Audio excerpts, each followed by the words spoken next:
I think that should probably do it. Let's see here.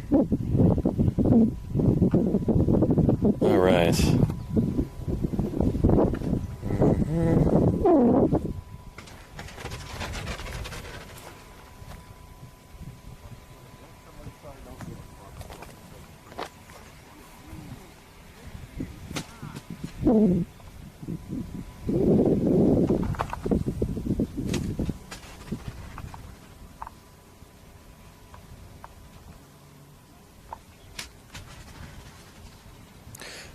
We working? Let's see.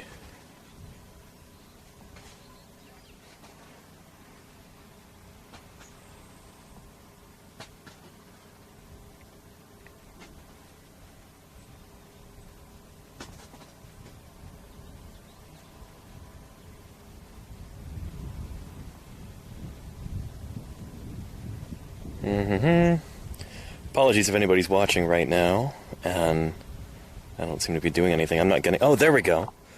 Can I read us anything? I can now. Chat just updated. Shoot. Yeah, excellent. Well, welcome everybody back to Paleontologizing. It is so good to have you here. Cross your fingers that we've got enough signal for this stream, because I'm in a kind of a remote area right now in northern Nebraska. I am at Ashfall Fossil Beds State Historical Park, and we're going to see some remarkable fossils today. I hope you're ready for that.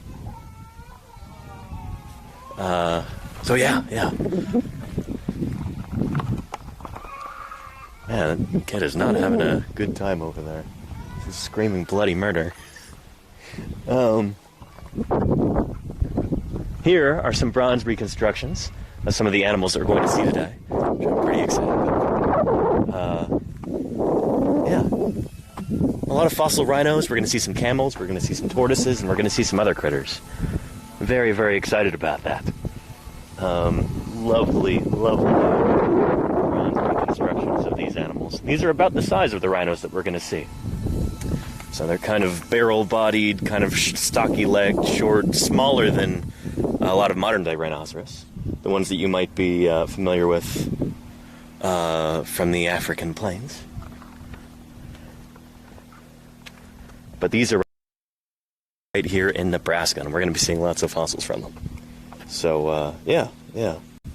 And is it really windy right now? Is the wind really coming through the on-camera microphone? Because I could get out my external mic with the wind thing on it, and we could see if that improves things at all. We're going to be going inside of that shelter over there to take a look at some of these. So yeah. Let me know if it's too windy. It is squeaking, says Claire Burr. That's actually probably an air scribe that you're hearing in the background. So there's a little pneumatic drill that guy's using to clean some fossils. Is that the squeaking that you're describing? That sound over there? Yeah. At that time, the land of the plains together in one vast yeah, I don't necessarily like putting, you know what, I'll go get it. People are going to be complaining about the wind. I'll go get the external microphone. So hang on a second, everybody. Let me go get that. Back to the car.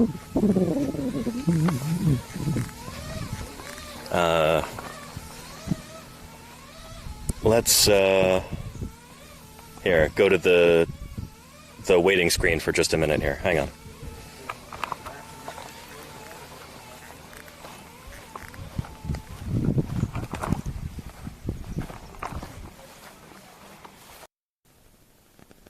See if that does it. Come on now. Okay, we should be on the correct scene now at least.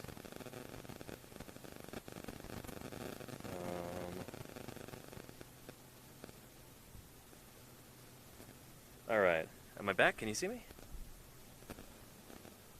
There might be a significant delay between chat and between what I see right now. Just because... Sounds better? Good. Okay, excellent. Well, welcome back everybody. I've now got the external microphone on with the wind weasel, so it should be much better.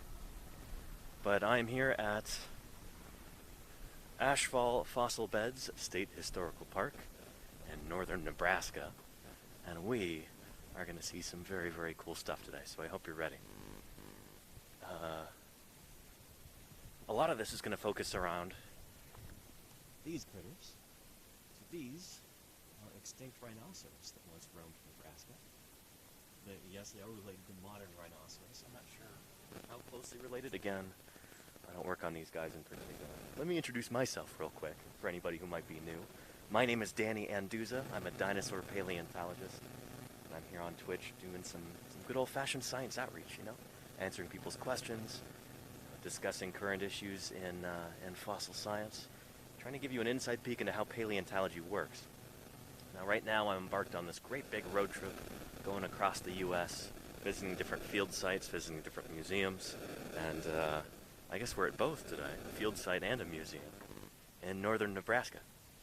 Now, being a dinosaur paleontologist, I don't know a great deal about ancient mammals like this, so I'll be learning a lot alongside you, and I hope you're ready for that. Yeah, and I can turn up the mic a little bit, yeah. Let's see here. There we go, how's that? Hopefully that's better. Yeah. Shoot, I had so many connection problems trying to get this to work. I spent about an hour trying to get all the pieces assembled and trying to get things actually working. Yeah. So first off today, I think we'll go ahead and maybe we'll go through the visitor center first, or maybe we'll go through the rhino barn first. Now that's what we'll do. The rhino barn over here is inside there. So this is going to be kind of like Dinosaur National Monument, for those of you who might remember last year's stream when we were exploring Dinosaur National Monument. That is a structure that is built on top of the strata, so on top of the actual fossil beds. So that's to protect it from erosion and let people work on it regardless of weather or anything. They can work on these fossils and preserve them, and we're going to see a lot of really cool in situ stuff. It's Marvin! I hope you're ready for that. Your cousin, Marvin Barry! You know that new sound you're who doesn't looking for? good rhino barn? Well, Exactly. listen to this! And hey, Nerduino, thank you so much for the raid, and welcome to Paleontologizing. It's great to have you here. Thank you for joining us. Yeah. Very cool. In fact, shoot. Let's retrace our steps a little bit. Let's take a look at these interpretive signs, because this is going to be kind of neat. This is going to kind of set the stage in terms of chronology here. Chronostratigraphy. So we've got a little walk through time going here. Let's go back to where the rhinos and the tortoise are.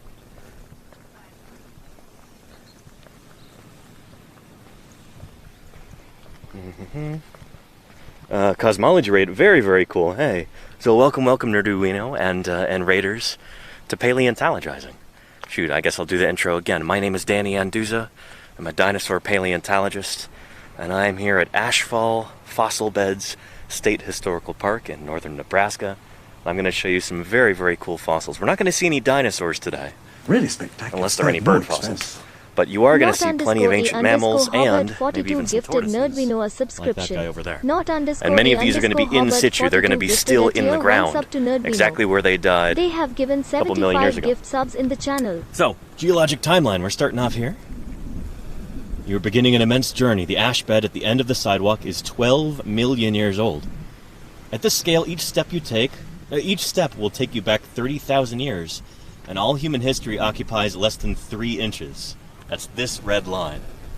So again, to orient you, down there is the rhino barn.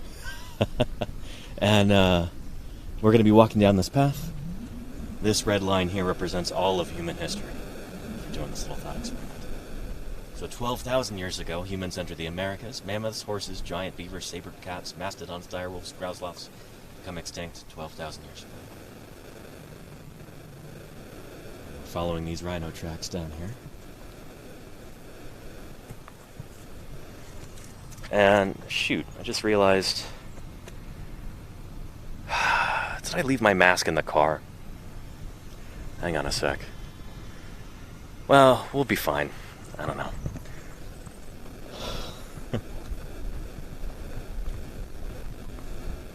Hopefully it'll be well ventilated in there. Yeah. 1.2 million years ago. Yellowstone eruption deposits the old Dutch cleanser ash in Nebraska and Kansas. 1.5 million years ago, mammoths migrate to America from Asia. No smoking. The only ash that we want is the ash deposited by the volcano. 3 million years ago, last record of three-toed horses in Nebraska. So that's going to be cool. Horses and rhinos are actually related to one another. They're both perissodactyls. They belong to the same group of hoofed mammals, along with tapirs. 3.5 million years ago, the oldest known human footprints are deposited in a volcanic ash bed in Tanzania. 4 million years ago, a herd of giant camels got stuck in a muddy lake in Garden County, Nebraska. I think we saw some of them yesterday at the museum there. Yeah. And this is cool. Volcanic ash bed and exploration trenches. The gray-colored rock with the trenches cut through it in a square pattern is the bed of volcanic ash where the fossil skeletons are found. The trenches were cut by hand tools to determine where the fossil animal remains are buried. This is the same bed of volcanic ash that is located at the same level in the hillside across the valley. Over there. Very cool. So these strata extend out to there as well. Orange flags mark the ash bed on the far hill. The ash bed is only 1 foot thick across the valley, and none of the skeletons have been found over there. Yellow flag indicates... The yellow flag marks the discovery site of the first ash bed fossil. And there it is right there. So that is where the first of our rhinoceros were found. So you can see when these ash layers were laid out, presumably they've all been eroded out from there. So there would have been many more fossil rhinos through here. But all this stuff has just been eroded away. And Banana Bread, why did they stop digging? Could there be more? There certainly are more. But in this case, a lot of that stuff has been eroded away a long, long time ago. So in 1971, the skull of a baby rhinoceros was exposed by erosion in the ravine at this location and was noticed by a paleontologist who was mapping the area. No other fossils were visible in the ash bed at that time, but exploratory digging showed that the skull was attached to an entire skeleton. And that is an incredible feeling when you find a skull of an animal and realize that there is a skeleton there too. That's a big deal. It's a very big deal. So more skeletons were uncovered in the volcanic ash lying next to the baby, and in 1977, still more were found as museum crews began digging back into the hill. Now, more than 20 years after the initial find, I guess this was erected in the late 90s, new discoveries continue to be made as excavation of the ash bed proceeds. Very cool. So again, that yellow flag marks where the original skeleton was found, the first one out of this whole batch. And holy cow, are we going to see a whole bunch in there. I hope you're ready. Seferdchen says, hi from Germany. Seferdchen, rather. Hello from Nebraska, United States. It's good to have you here. Yeah. Yeah. So now, you are now stepping down onto top of the volcanic ash. So that's what this is. All this is volcanic ash laid down by a distant volcano. So it would have been these animals, but a boon for us paleontologists and people who learn about these critters. Rock member Ash Hollow Formation, a Glala group Miocene epoch. It's toward the middle of the age of mammals. Actually, no, it's pretty recent. So long it.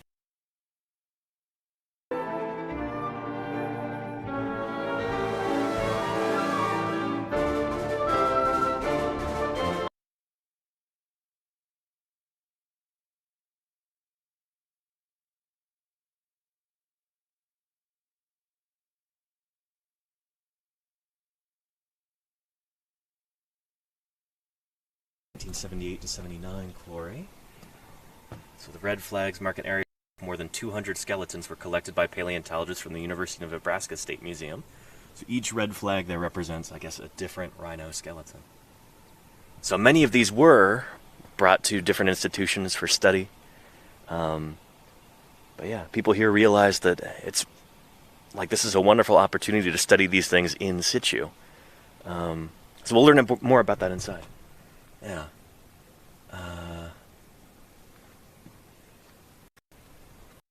Cool.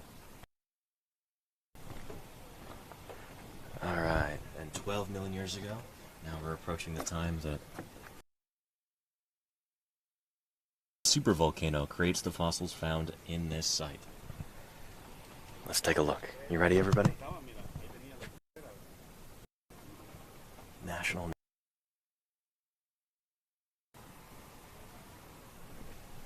Very cool. All right. Check this out. Incredible.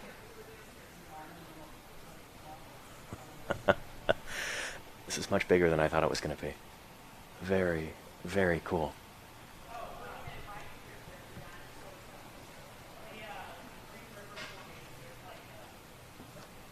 Take a look. I hope you can still see me right now. Oh, it says disconnected. Uh-oh. Uh-oh. I don't know if you can still see or hear me right now. Connecting, it says. Shoot, let me go back outside for a second.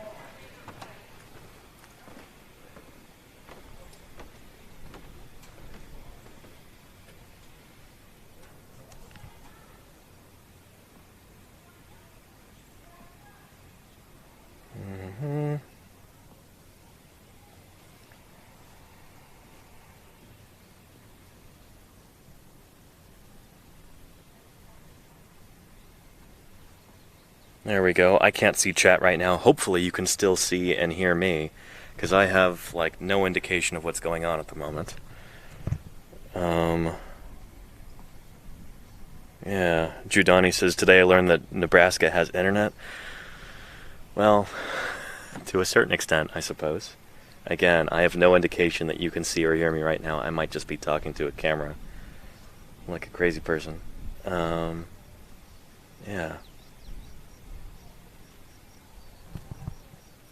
Let's see.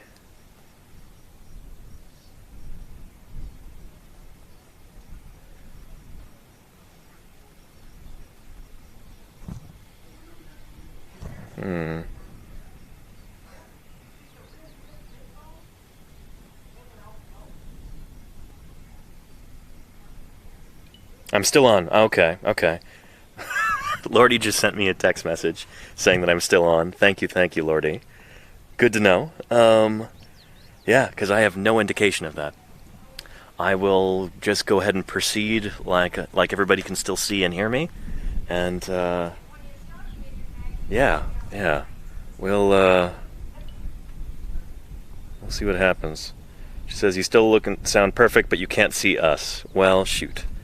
Well, not shoot, that's good. That's better than I thought it was going to be. Okay. Let's go ahead and proceed into the building, and hopefully we don't lose signal as we do. There we go.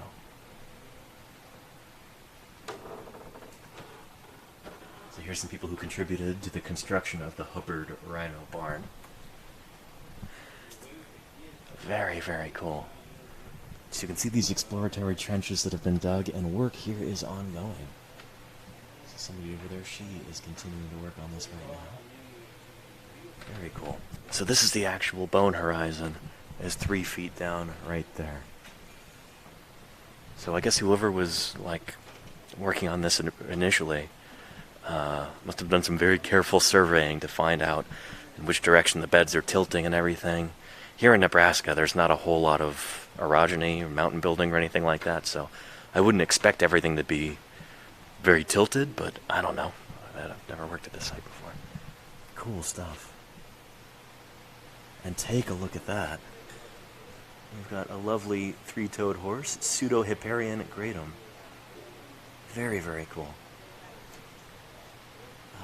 Pretty awesome. Hey there, how's it going? I'm trying to. I can't actually tell if it's working. We may have lost signal in here because I can't see what people in chat are saying, but yeah. Really? Oh, cool. We have a virtual tour on our TV sometimes with the Uh-huh. educators out this week. So, Oh, neat. Okay. Yeah. Well, thanks. Yeah, I'm actually a paleontologist, and I do science outreach pretty much every day on Twitch. I'm on this big road trip going across the U.S., visiting different museums and field sites and stuff, and hopefully later I'll be streaming some field work in Utah. Sorry, you were saying? Paleontology students here, actually. What's that? We're all the interns here are paleontology students. Awesome. My friend Michaela used to work here. Michaela Struble. I don't know if you know her. She was here for I think a couple of different summers, but Oh, I didn't know you could come here more than once. Fun. or maybe it was just one summer. I'm not sure. But anyway, very cool. Howdy, my name's Harper. Harper, good to meet you, Harper. I'm from Tennessee, Cool. but I go to college in Kenosha, Wisconsin. And Kenosha. Yeah. I stopped by Kenosha. I went to the Dinosaur Discovery Museum. I did a live stream from there. That's where I'm from, yeah. Really? That's, Very cool. Do you work with Thomas Carr? That's Thomas Carr. He's my advisor. That's awesome. Very, very cool. Yeah. I've prepped there before. That's really neat. Yeah, it's a beautiful museum. I was really surprised by that. I mean, not that I was expecting much less, but I heard it was a small museum. You really managed. I've never seen so many theropods, squished into such a small area. It was amazing. Yeah, yeah. I mean, shoot, I do too. That's one of the main things that I work on. So, yeah. Michael was just in here.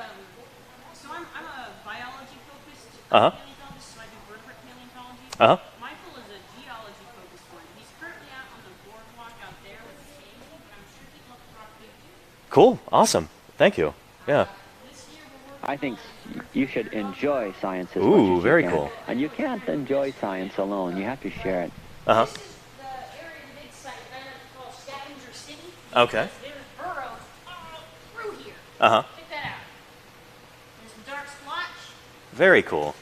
That's a bear dog burrow. So Really they neat. found fossilized bear dogs in their own dens. Uh-huh. You know they dug holes a lot like coyotes and wolves. Yeah. Yeah. We got bone crushers here too. You can see them on the wall. But Uh huh. we got one bear dog burrow, another bear dog burrow right in this slab right here. This horse's hindquarters have been eaten by a bone crusher, so that's a bone crusher. Okay. Bone crusher burrow. Very cool. And then another one way over here. Uh huh. I think that's another bear dog one. It's too big to be a bone crusher. Interesting. The Yeah. burrows, do they vary in shape depending on which critter was? Yes. They do. So the bear dog here, the species we have is this Scion, Okay. about the size of a grizzly bear. Oh wow. Okay. Yeah. The bone crushers, we got two species of bone crusher. Technically, Sinarctus, the little raccoon-like dog, is also in that family. Okay. But the ones we actually call bone crushers Uh-huh. are Epicyon, which is the black bear-sized dog. Okay. That's only in the stuff beneath your feet. So Uh huh. outside on that balcony, that's when that one moved in life. Uh-huh. And those dog tracks over there, those red ones. Uh-huh.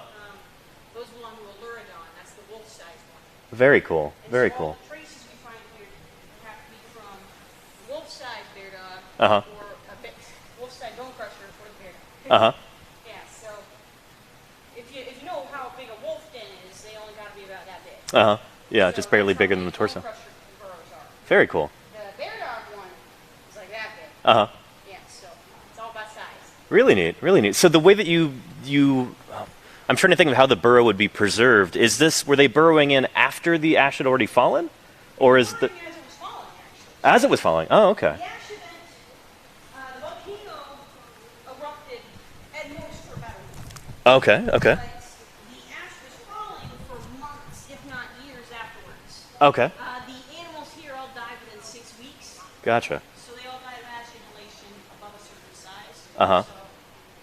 So you'll notice that The world's first armored tank, you might say. Uh huh. That trunk is completely covered with thin, bony plates. Interesting. they had their noses to the ground all the time. Gotcha. Any high browsers wouldn't be subjected to the same kind of yeah. So the elephants, Uh-huh. the giraffe camels, they got out fine. Gotcha. The dogs and cats, we don't find them here. We just find their traces everywhere. Uh huh. So you can see how it's very flat and kind of layered. Yeah. Uh huh. No real tilting or anything. Yeah, the ash was deposited very evenly and in layers. Gotcha. And the ground. I mean, it's not like there's been much uplift or anything in the area since then, right? It's still all as flat as it once was. Yeah. Yeah, it's mostly just been erosion, like out there. Uh huh. Yeah. But the carnivores walk on the wet ash. That's how we get tracks like that. Uh huh. And these skeletons were buried so quickly, they actually still had meat on them when they were buried. So Wow, they could okay. smell the meat of a carcass beneath all the ash. And Uh-huh. think, hey, great food. So Right. they start digging.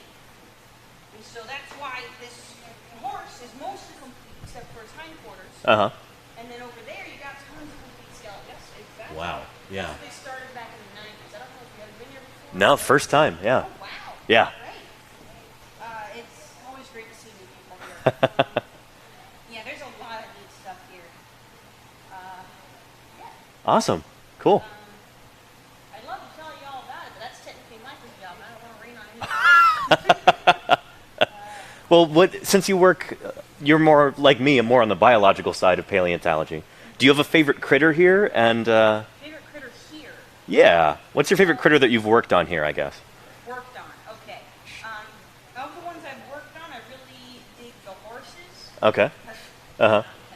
Because the horses are real neat. We got 6 species of horses. Wow. So 3 of them have 3 toes, Uh-huh. and then 2 of them have 1 toe. And the final one is we only have a molar from it. Oh, interesting. And it's only found in like the lower layers. So that's the browsing horse, the leaf-eating one. Is that if it's found in the lowest layer? I mean, well, shoot, it's not like they're all coeval. They all live at the same time here. I was thinking like, oh, it's got to be stratigraphically older, but no, here you're dealing with such a small amount of time. Exactly. Yeah. Okay. Cool. So the 1-toed horses, we like to call them speed racers.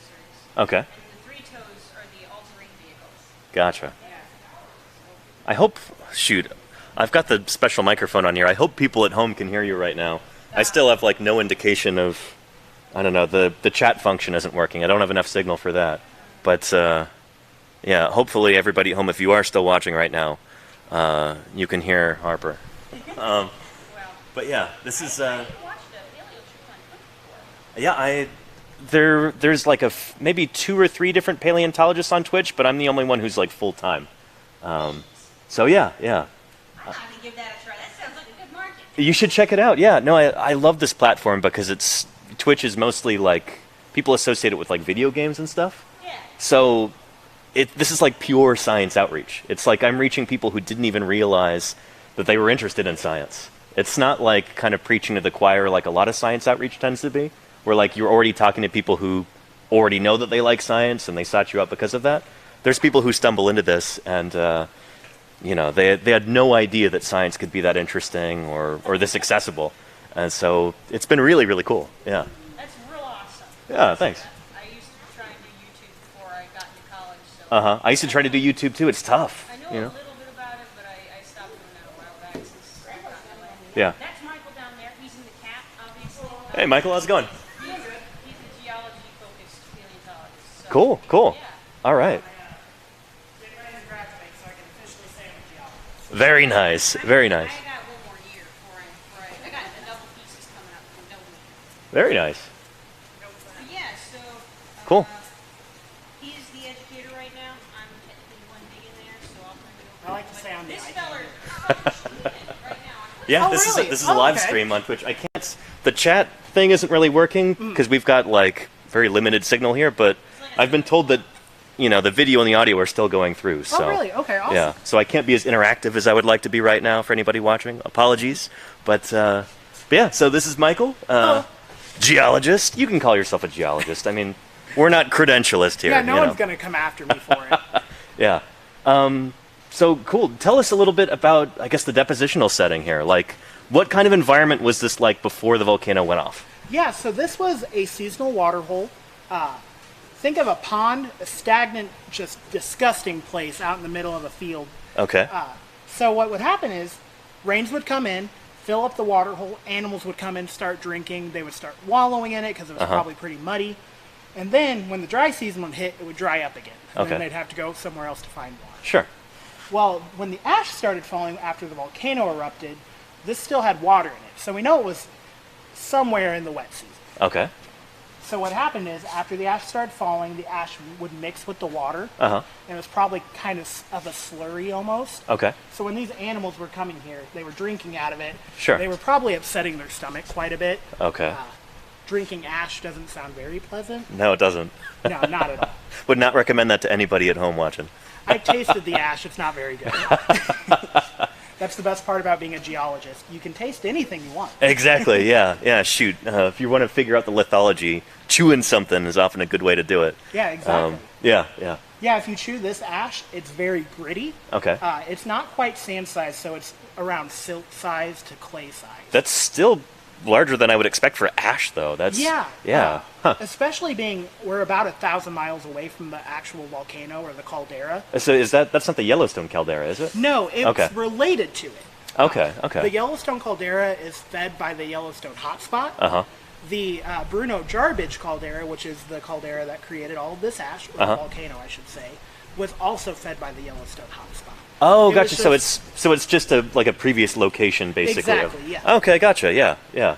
Interesting. So that's what it would have been back in like Idaho or something Yep, like that. exactly. Gotcha. It's about roughly 1,000 miles away. Interesting. Very, very cool. Yeah. Yeah, it's insane. It must have been. I mean, no human's ever seen a super volcanic eruption. Yeah. But Oh the my goodness. size of it, we can't even comprehend. Uh-huh. About 1,000 times bigger than Mount St. Helens, roughly. Wow. And is there any indication that would have like briefly changed global climate or anything? Like Probably. drop? Yeah. Wow. We had a volcano erupt in 1815. Was that Pinatubo? I believe so. Okay, yeah. I I've read believe about so. that. Yeah. Yeah, Yeah. it created what's called the year without a summer. Uh-huh. Yep. It never got really hot because all of the ash in the atmosphere was reflecting the sun. Right. Something similar probably would have happened with this. Uh-huh. Probably Wow. on a more extreme level. Uh-huh. Very cool. Is there, so I know this is the best known site for that particular, eruption and everything, like in terms of the Ashfall. Mm-hmm. Are there any other sites around the world that seem to correspond at the same time, or we can pinpoint it that? We yeah? have a few sites, mostly through western U.S. Oh, okay. The glaciers kind of scraped everything off out east. Yeah. But we also find this ash all the way out in the middle of the Atlantic. Wow. Holy we cow. found it in core drillings, Uh-huh.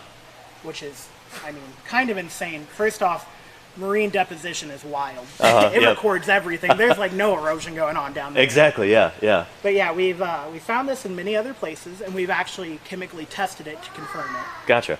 But this is the only place where we find fossils in the ash. This, Gotcha. being a water hole, Uh-huh. it was able to accumulate about 8 to 10 feet of ash at its thickest point. Gotcha. Wow. Whereas, even just across the valley here, Uh-huh. which is, maybe half a mile away, Uh-huh. if that, it's about a foot thick. Wow. Okay. Oh, sorry. So here it's 3 feet thick, and there it's a foot thick, or what were you saying? I missed the first part. Yeah, I here's zoned out about for a 8 second. to 10 feet thick. Oh, And then okay. across the valley, it's about a foot thick. Gotcha. Is that just because this is more of a basin over here, so there was more accommodational space, Yep, basically? exactly. This was a low Gotcha. spot. Every time the wind would whip up the ash, it would all settle in the low spot. Gotcha. That makes a lot of sense. Yeah. Yeah, eventually it completely filled in the water hole. The Uh-huh. water hole never came back after this ash event. Gotcha. Wow. Eventually, which probably after thousands of years, Uh-huh. the landscape started recovering. We started seeing plant fossils and whatnot. Uh-huh. And then a slow-moving stream moved in, so Gotcha. like a meandering stream. Sure. Okay. And that's the what we call the recovery zone up here, as you can see by laser. Yeah, yeah. All of this is fluvial, slow-moving marine sediments, and we actually do start seeing fossils. Right here, it's a little tough to see. Uh-huh. We actually have a rhino backbone or vertebra. Really? Wow. Okay. Up here, we have a camel jaw. Uh-huh. And then over here, it's a little tough to see from this angle. You'll be able to see it better up there. Uh-huh. We have a couple of elephant fossils. We have part of a 3-horned deer Okay. upper jaw. Uh-huh. So the animals came back. It just took a while. Gotcha. Very, very cool. Wow. What's the faunal list here, I guess? Like, what kind of different critters do we have? So here we have mostly what are called grazers or grass eaters. Uh-huh.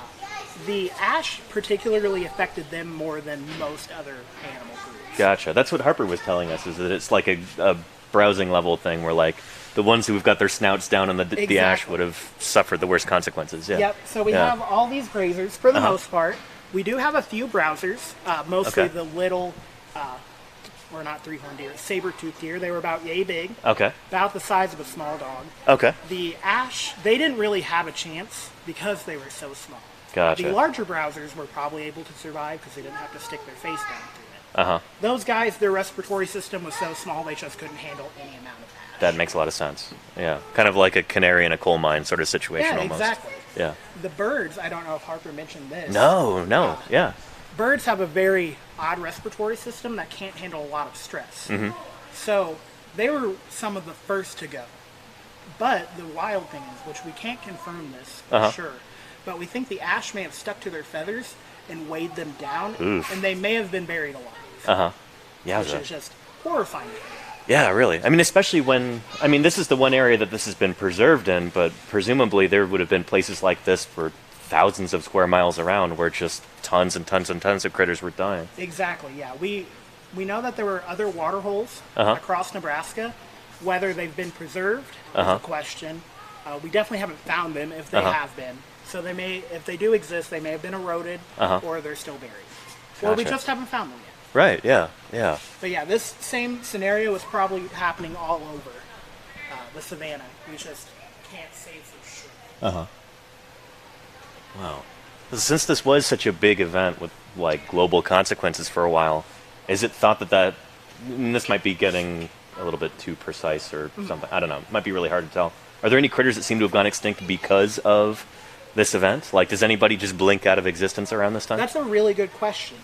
We don't really have the record to prove it. Gotcha. However, if, like, I'm from Missouri, we have okay. the Ozark hellbender, which only lives in, like, 4 streams in the entire country, and 3 of them are in Missouri, 1 of them's in Arkansas. Super endemic, just, super species specialized. like that probably would have been gone instantly.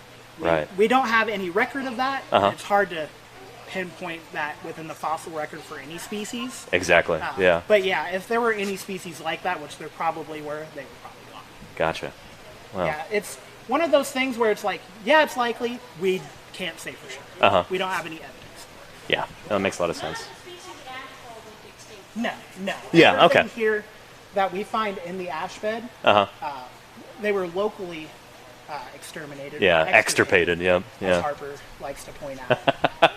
They come Is back. she a stickler about that? Extirpated versus locally extinct? I learned that word from her. Yeah. I try and remember that too, because yeah. yeah. I like to give her credit for that because I didn't know that word beforehand. Well, I you're should- a geology guy, and she's Yeah, more on the exactly. biology side, so yeah. there's always a learning curve no matter where you're coming from. Exactly. Yeah, nobody knows everything, and yeah, we can all teach each other something. So, very cool. Told me all about the rock layers, for example. I wouldn't know any of what that means if he hadn't told me about that. And I have a very loose grasp on it compared to some people. There's some wild things though within the layering. Even over here, way towards the end, it's really tough to see, but we actually have elephant tracks. Oh, really? If you see my laser over here, Yep. there are elephant tracks right there. Very cool. So 4 tusker elephants were coming through. They Okay. were precursors to the mammoths, the mastodons. 4 tuskers. I was at the museum in Lincoln yesterday, and I'm trying to remember which genus was the 4 tuskers. So there are a few. There's the Gomphotheriums. Gomphotheres, that's what I was thinking of. Yeah. That's probably what we have here. Okay, cool. We also have the Platybelodon. Big shovel tuskers, Yeah, yeah, exactly. very cool. Those, they look Very charismatic. They're Yeah. super neat. Yeah. That's yeah. a good way to put it. Yeah. Yeah. Yeah, so we had elephants, which are browsers, still coming through this area. They haven't quite evolved to grazing yet. Right. They didn't have those big flat teeth like mammoths do. Exactly, Yeah. Yeah. We've been talking a lot about that on this broadcast too. So I've been visiting different museums and field sites on this big road trip, and seen a lot of different proboscidean material, lots and lots of different mammoths and mastodons and critters like that. Funnily enough, never worked with any until I got here. Really? Yeah. Yeah, I worked at a state park where we had a mammoth tooth from a Colombian mammoth, but that's it. Is that in Missouri? No, that's up in Montana. Oh, okay. Oh, you were in Montana. Yep, I worked in a few different states. Very cool. Yeah, I was in Montana for about 8 years. I Oh, worked with the really? Museum of the Rockies. Oh, and, okay, wow. Yeah, under Jack Horner and Denver Fowler. And Oh, Denver was my boss last year. Wait, so you were out in the field with Denver up in the Judith? I wasn't out in the field with him for the most part. I was at the museum doing prep work. Very, very cool. At the Badlands Dinosaur Yep. Museum. Really neat. Yeah, really neat. Denver's, he's a great guy. He's fun. He really is. Yeah. Yeah, I miss him. Yeah. I worked at the museum in Dickinson for a little while as a volunteer and like helped design some of the displays and Oh, stuff. really? And Oh, okay, you know awesome. the great big like those monochrome like the big elephant bird cut out on the wall and stuff. Yeah, Is that yeah. still there? Yeah. I think I painted those and cut them out and did the silhouettes and everything. And Oh, okay, awesome. the yellow one, the elephant bird. Remember, Denver was trying to figure out what color we should paint it, and I'm like, whatever you do, don't do canary yellow, or people are going to call it Big Bird. And that's exactly what he did, because he thought that was so funny. I didn't So- know why, because one day I called it Big Bird and he chuckled about it. And I didn't know why he was chuckling. I'm like, that wasn't that funny.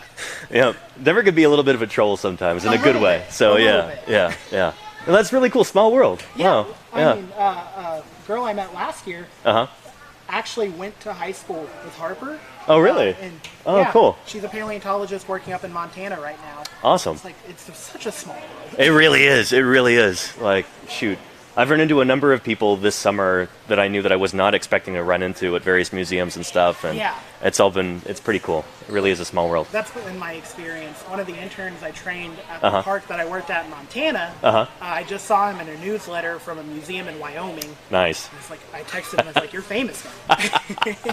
Yeah. Small world. It's funny how that works. Yeah, it's wild. Yeah. Well, cool. Can you tell us about this critter right here that we've been standing in front of? This is a rhino, right? Yeah, so this is a cast of a rhino that we have in the bed over there. Okay. This is a female. We call it number 3. Okay. Its official name is Sandy, after our front desk lady. She's Gotcha. fantastic. She's been here since the beginning. Really? Wow. Yeah, so this is named after when her. was the beginning, by the way? So the beginning, the first rhino barn, which was on this end only, was built in 1991. So that's when the park Okay. opened. Is that around the time of the National Geographic article? Because I remember. It's I'm not 100% Okay, yeah, sure on that. yeah. There was a big Nat Geo article back in the 90s, I think, about this. Nat Geo's excavation was in the 70s and 80s. That was in the 70s and 80s. They Oh, funded an okay. excavation in the 70s and 80s. Gotcha. The yellow flag is where Michael was seeing the first fossils. Okay, okay. That's in 79. Uh-huh. The rhino job. Very cool. Red flags you saw on the way in. That whole encircled area. We were looking at those, yeah. Uh-huh. And those were brought to University of Nebraska or something, right? Yeah. Gotcha. Yeah, yeah. Cool, yeah. Yeah, so this is Sandy. She's a complete rhino. We got Amazing. everything from tip of her nose down to her butt. So that's how we can tell that she's female, because there's no baculum, I guess. Believe it or not, that's not the best way to tell. Oh, really? The Wow. best way to tell is actually the tusk size. Oh, that makes a lot of sense. Yeah, so They've got dimorphism in their tusks. yeah, Okay. the females have pretty small tusks. Uh-huh. The males, however, they've got big honking tusks. Uh-huh. And we think that they actually fought with them. Yeah, We okay. find holes in other male rhinos' heads that are conveniently rhino tusk size. Yeah, yeah. The very females, cool. however, we don't think they fought, so they didn't have a reason to use their tusks. That makes a lot of sense. Yeah. Yeah, shoot, we've been talking about this on my channel with, like, creatures that exhibit strong sexual dimorphism. Usually, like, they live in large groups and stuff. They're very social. So that implies that these guys probably were, too. Yeah, we think they traveled in small herds. Uh-huh. We probably have multiple herds here. Okay. We've pulled out 200 skeletons out of the original excavation. Holy cow. Complete skeletons. Wow. Not just of rhinos, but majority rhinos. Gotcha. Here we have about 60 skeletons uncovered. Okay. So we're getting close to 300 skeletons so far, and we have about 15 years worth of digging left to go. So probably up to 400. Wow. I didn't realize that you guys were still doing, like, you know, like really pronounced digging every summer. Yeah. I thought this was going to be more like Dinosaur National Monument or something Where it's just everything's in place. kind of and- static. Yeah. No, that's really, really cool that you've got ongoing excavations. Yep, basically that side of the barn still needs work. Yeah. I mean, I'm because I walked in on that side, and you've just got those exploratory trenches, and then, yeah, just like the bone layers, just waiting there, ready to be dug into. Exactly, and we know That's that super there's exciting. bones there. We have them sticking out in the trenches. We have them sticking out of the wall where we haven't excavated yet. So we know there's definitely rhinos over there. Not just rhinos, but horses and all sorts of fun stuff. Very cool. We just gotta Very dig cool. them up. Yeah, awesome. So once all of this gets excavated in the way that this side is, do you think there might be plans eventually to like expand this building or have a different one and kind of extend the horizon outward? That is a really good question. Yeah. Which I have also asked too. The I guess the political answer would be possibly. Okay.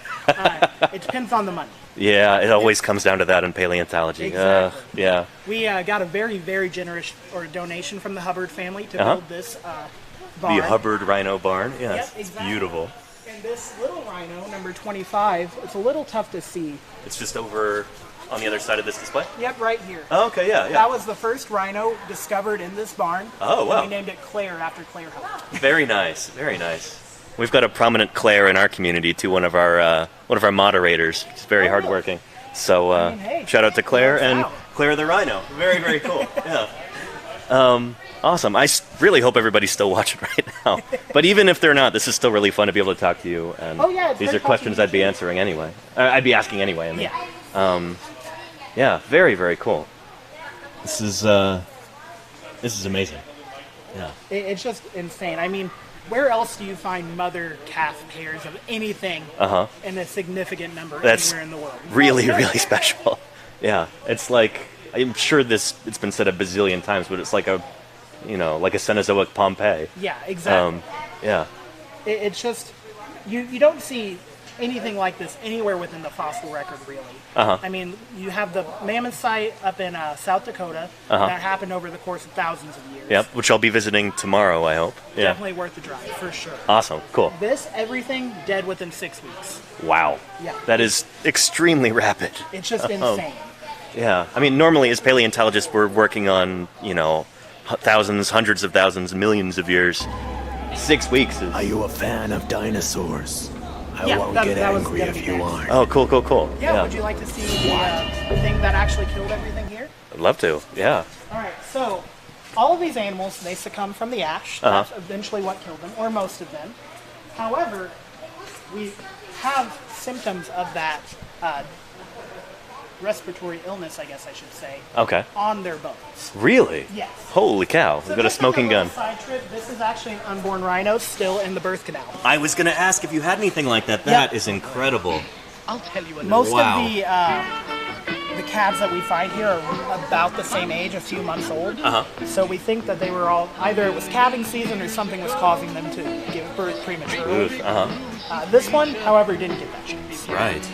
Holy cow. This is kind of the butt end of the baby. Yeah, You've got yeah. some of the pelvis bones, and then you've got the feet and some of the back legs as well. Right, that looks like maybe tibia and fibula right Yep, exactly. Yeah. Very cool. And this, of course, these are the hips of the mother. Those are the big ilia right there. Yeah, I don't know if we have the rest of this skeleton.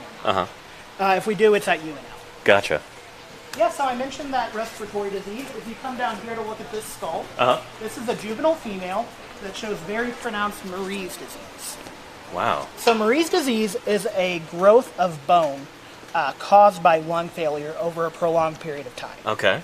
Is that the kind of like weird texture along the maxilla there and the dentary? Yeah, exactly. So where you see the Weird. darker bone, that's the healthy bone. Okay. And then everything that's white and kind of fluffy is Yowza. the diseased Marie's bone. Yeah, holy cow.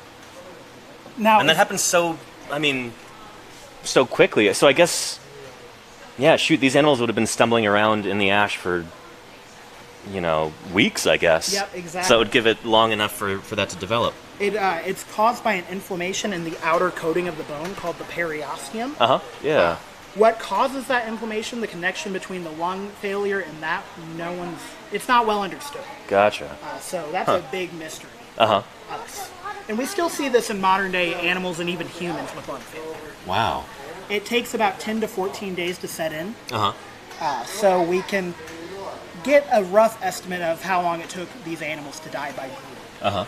The rhinos, since they have such well-developed Marie's disease, it probably took 4 to 6 weeks. Wow. The horses were just starting to show signs of it. Okay. So probably 2 to 3 weeks for them. Gotcha. So they died faster. Yeah, exactly. Okay. The smaller stuff like the saber-toothed deer, they don't have any Marie's disease evidence. So Gotcha. So they less died than really 2 quickly. Yeah. Exactly. Gotcha. Wow. Yeah, so just to orient everybody, if you're not familiar with rhinoceros skulls, there's the lower jaw, there's the nares right there, the nostril, and that is the orbit. So we talked earlier in this, during the road trip, we saw some rhinoceros at different zoos and stuff like that. I was pointing out how weird it is that like their eyes are so far forward on their head. That's the eye socket right there, the orbit. Yeah, there's the cheek, and then be the brain case back there. So Very these cool. rhinos were interesting in that they lived a more semi-aquatic lifestyle than rhinos that we typically see today. Gotcha. These Almost guys- like hippos or something like that. Exactly, yeah. Yeah, okay. They live very similar lives to hippos. Okay. They didn't spend quite as much time Yeah. in water as hippos, but still a significant amount. Gotcha. Kind of makes sense given their body shape. I mean, they're like stocky. They've got short legs. Exactly, yep. Yeah. They look kind of hippo-like. yeah, they're Superficial. very hippo-like. Yeah.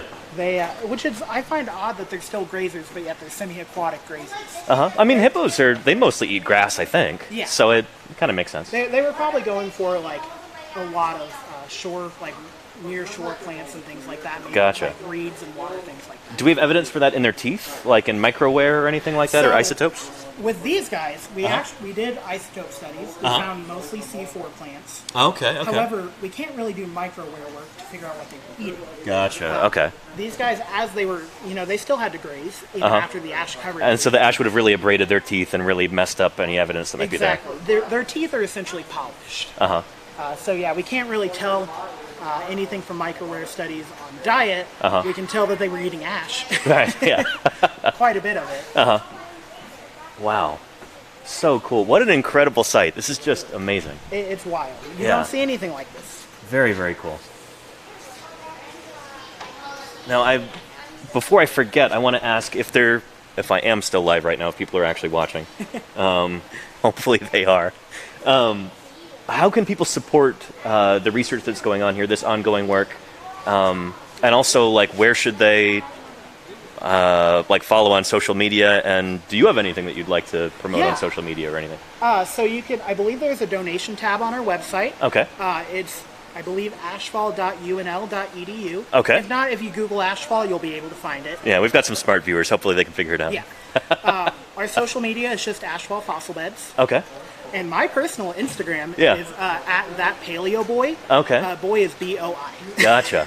At that Paleo Boy, B-O-I. Or boy is B-O-I. Yep, exactly. Very cool. Thanks. No, I asked him for it specifically. That was provoked. Yeah, I occasionally I post about stuff I do here. Awesome. Cool. We'll have to ask Harper before we go too. She does not have any social media. Oh, okay. I know. I've been trying to bring her into the modern age. It's tough. I don't know. I don't post to Twitter or Instagram nearly as much as I should. I spend so much time on Twitch. So yeah. I was on Twitter last night and I ran into a guy who worked here 12 years ago. Very And cool. I've been following him for years and had no idea. Awesome. Yeah. No, I was telling Harper that Michaela Struble was here a few years ago. I don't know if you know her, but she That was name rings a bell. Yeah, she was at Montana State, and she gave a really cool presentation for like the what we did this summer thing, where everybody talks about their fieldwork and everything. And yeah, so I knew a little bit of what to expect here, but I didn't realize this was going to be so big and holy cow. It's interesting. There's I won't say factions, but like groups of paleontologists. Like you have the group that all started at the Mammoth site, because they've hired so many paleontologists as interns over the years. Yep. Then you have the group that started at Ashfall, and then you have the MSU people. Just Yep. it's Yeah. fascinating. I've dipped my toe in all of them. Very cool. Yeah. No, I've mostly been Museum of the Rockies and like with Denver Fowler, and then UCMP in Berkeley. Oh really? And I volunteered there when I was in high school. Oh, okay, awesome. So that's kind of what got me into Montana State in the first place. But They yeah, got yeah. a great program up there for sure. they definitely do. It's or I don't know. It used to be a lot bigger than it is now. They're not really doing much at the museum anymore, unfortunately. Yeah, but, their field crew. Actually, they have a pretty big field crew this year. Do they? At The MOR? past- Yeah, the Really? past few years Okay. because of COVID, it's only been their Yeah, just yeah. staff. But yeah, they had a field for about 15. Good for them. Do you know where they were working? Like Makoshika or? Up in Tucson. Tumed. So at Egg Mountain then. Yep, exactly. Gotcha. Okay. Yeah, I don't think they had a big crew out at Makoshika. Yeah. Unfortunately. Okay. There's a small chance I might be at Egg Mountain later this summer with Dave Verrecchio, but we'll have to see. Yeah. Super cool. Now, do you have a personal favorite critter here? Yeah, so my personal favorite's actually two. I'll bring Okay. it down here. Awesome. I'm gonna make you really sad again, don't Oh no. So right down here, Uh-huh. we actually have a almost complete female horse, three-toed horse, Okay. along with her baby. So right here, number 14, Oh wow. it's kind of a mess. So this is the female, her back leg, and then if you follow it, this is her spine. It Wow. curves up here, and her skull's under here. That is beautiful. Are we looking at the underside of her skull right there, or? It's a little tough because we have this rhino's tail on top. Oh, gotcha. Okay. Yeah. And then the foal is kind of mixed in. Uh-huh. It's kind of a jumble of bone. The thing I like about it, I like the story behind it. Uh-huh. So the foal actually died in between the mother's legs. So they died roughly at the same time. Oh man. Which is heartbreaking. Yeah. The other cool part is, rhinos are not very delicate creatures. Right. Yeah. So they actually trampled the skeletons as well. So we actually have fractures there, like post-mortem? Yes, that, and then scavengers came in, and they preferred the baby, so they ate most of the baby. Yep, exactly. Yeah. Interesting. I mean, we talk about taphonomy a lot on this channel, and yeah, I don't know. It's so cool how when you study the taphonomy of a fossil site, all of these stories start to emerge. It's like Harper just mentioned. We found a lot of camels here. We've never found a complete camel. Okay. Every single one has been scavenged. So were they just the tastiest of these critters or something That's like that? the question. It may have been, so they died around the same time as the horses before the rhinos. Gotcha. It may have been that the time that they were dying, there were scavengers already coming through, and they were preferentially going after the camels that were fresh. Okay, yeah. It may be that the camel's skin was thinner and that they could get through it easier. Or maybe they just tasted better. We don't know for sure. Number 7 is our most complete camel, right here. And it's only about a third complete. It's basically the right leg, front leg, up to the skull. Okay, And that's all we have. Wow. Really I guess camels were pretty tasty for whatever reason. Yeah, I mean, that was the immediate conclusion that I jumped to, but like the other ideas sounded, I don't know, I wonder how you'd go about testing that. You'd need more sites like this, I guess. Exactly. In order to be able to, yeah. Well, we know the rhinos, they were definitely scavenged quite a bit too. If you look right next to this this horse, this is a baby rhino that has had basically its back half removed. Wow, okay. The cool thing is this was actually buried before it was eaten, so they dug a hole here. Holy cow. The tail is still in place, but the back half, so like middle of the back down to the butt, has been removed. And then one of the legs is still here. Partial left leg is there as well.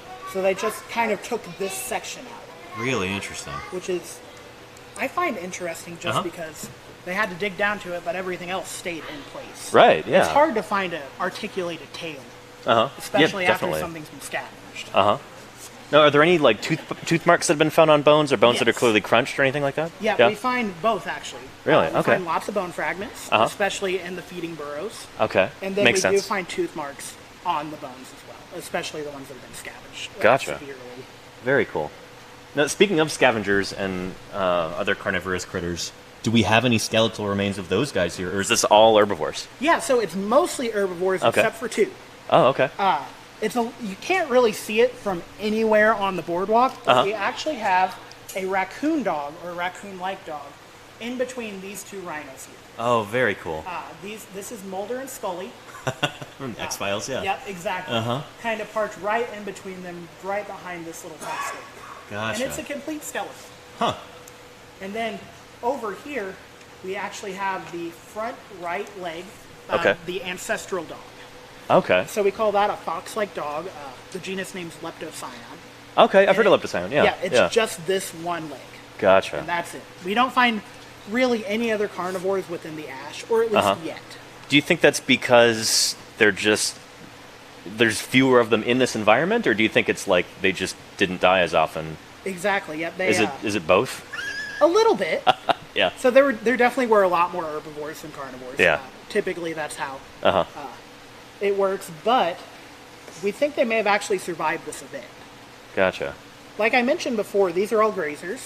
So in order to get to the grass, they would have to stick their face through about a foot of ash. Gotcha. And doing that, they're breathing the ash in. What the carnivores didn't have to do was breathe the ash in like that. They would go out, they'd find, oh look, a bunch of dead rhinos. Just a smorgasbord, exactly. A buffet. Yeah. They'd fill their bellies, go back to their den, and sleep for a few days.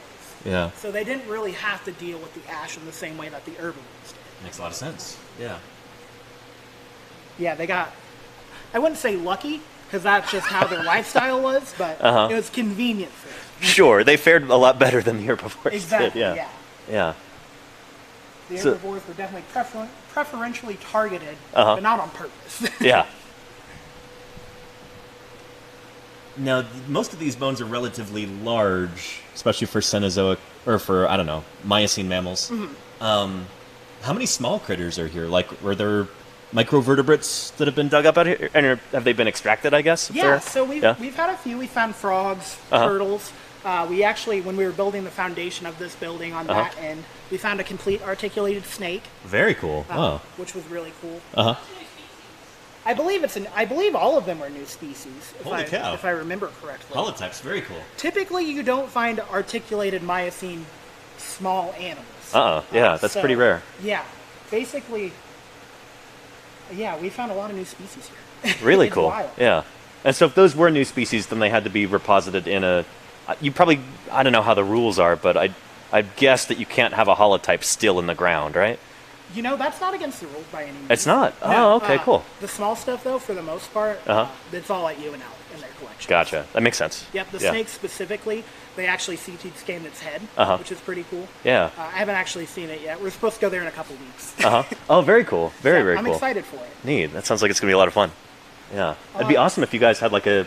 I mean, if it's going to be CT scanned and they've got the 3D data, you should get a 3D print or something that you can show off here at, Yeah, we the have site. a pretty good relationship with the Mammoth site, and they have a 3D printing program, so maybe we could schmooze them a little bit. Very nice. Yeah. I think it'd be cool. Well, shoot, I've got a 3D printer at home too, so if if their machine breaks down or something, Yeah. just give me a call and I'd be happy to print it out and send it to you. Yeah, I'm not sure if the 3D scans are open access. I'd have to ask, but yeah, I'll definitely ask about that because Sure, that'd be really cool to have here. yeah, it'd be awesome. Yeah.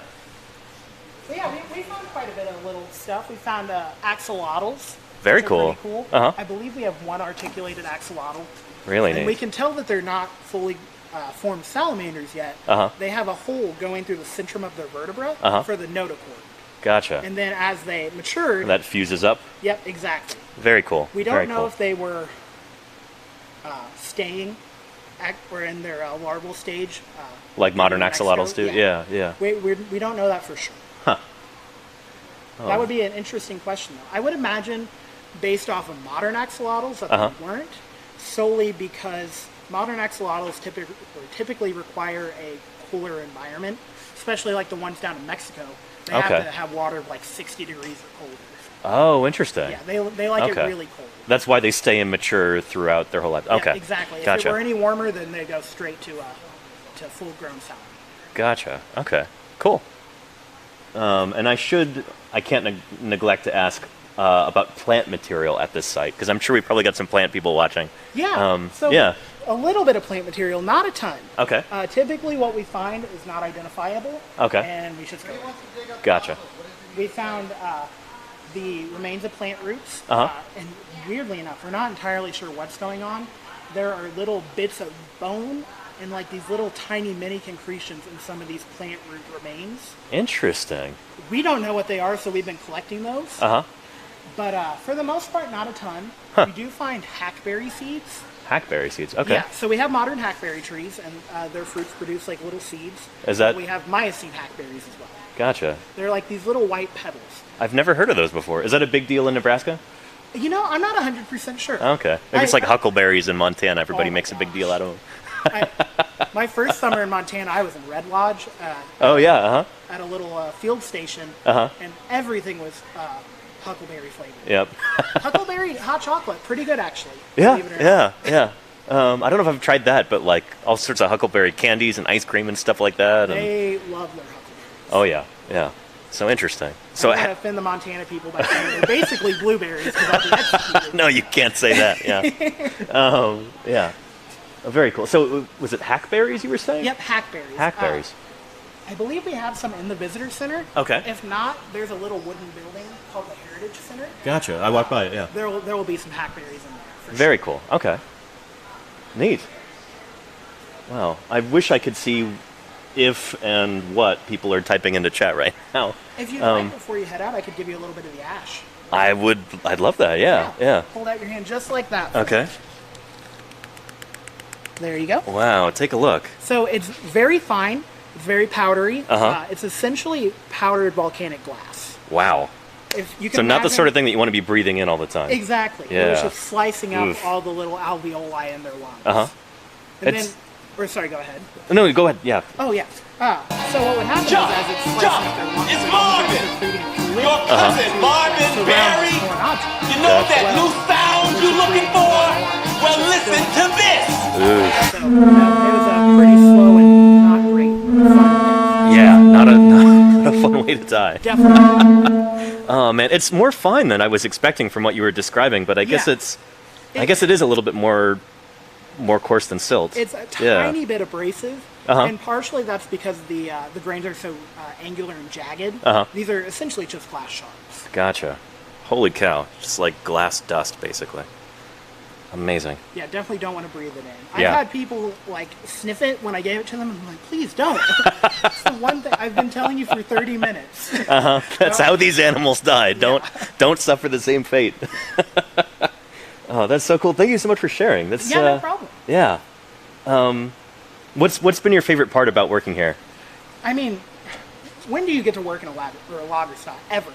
You know, just getting to work on fossils that are this level of preservation. I've worked on really nice fossils before. If you make it up to Badlands at some point again, we have a new Tyrannosaur skull on display. Oh, very I got cool. to work on that.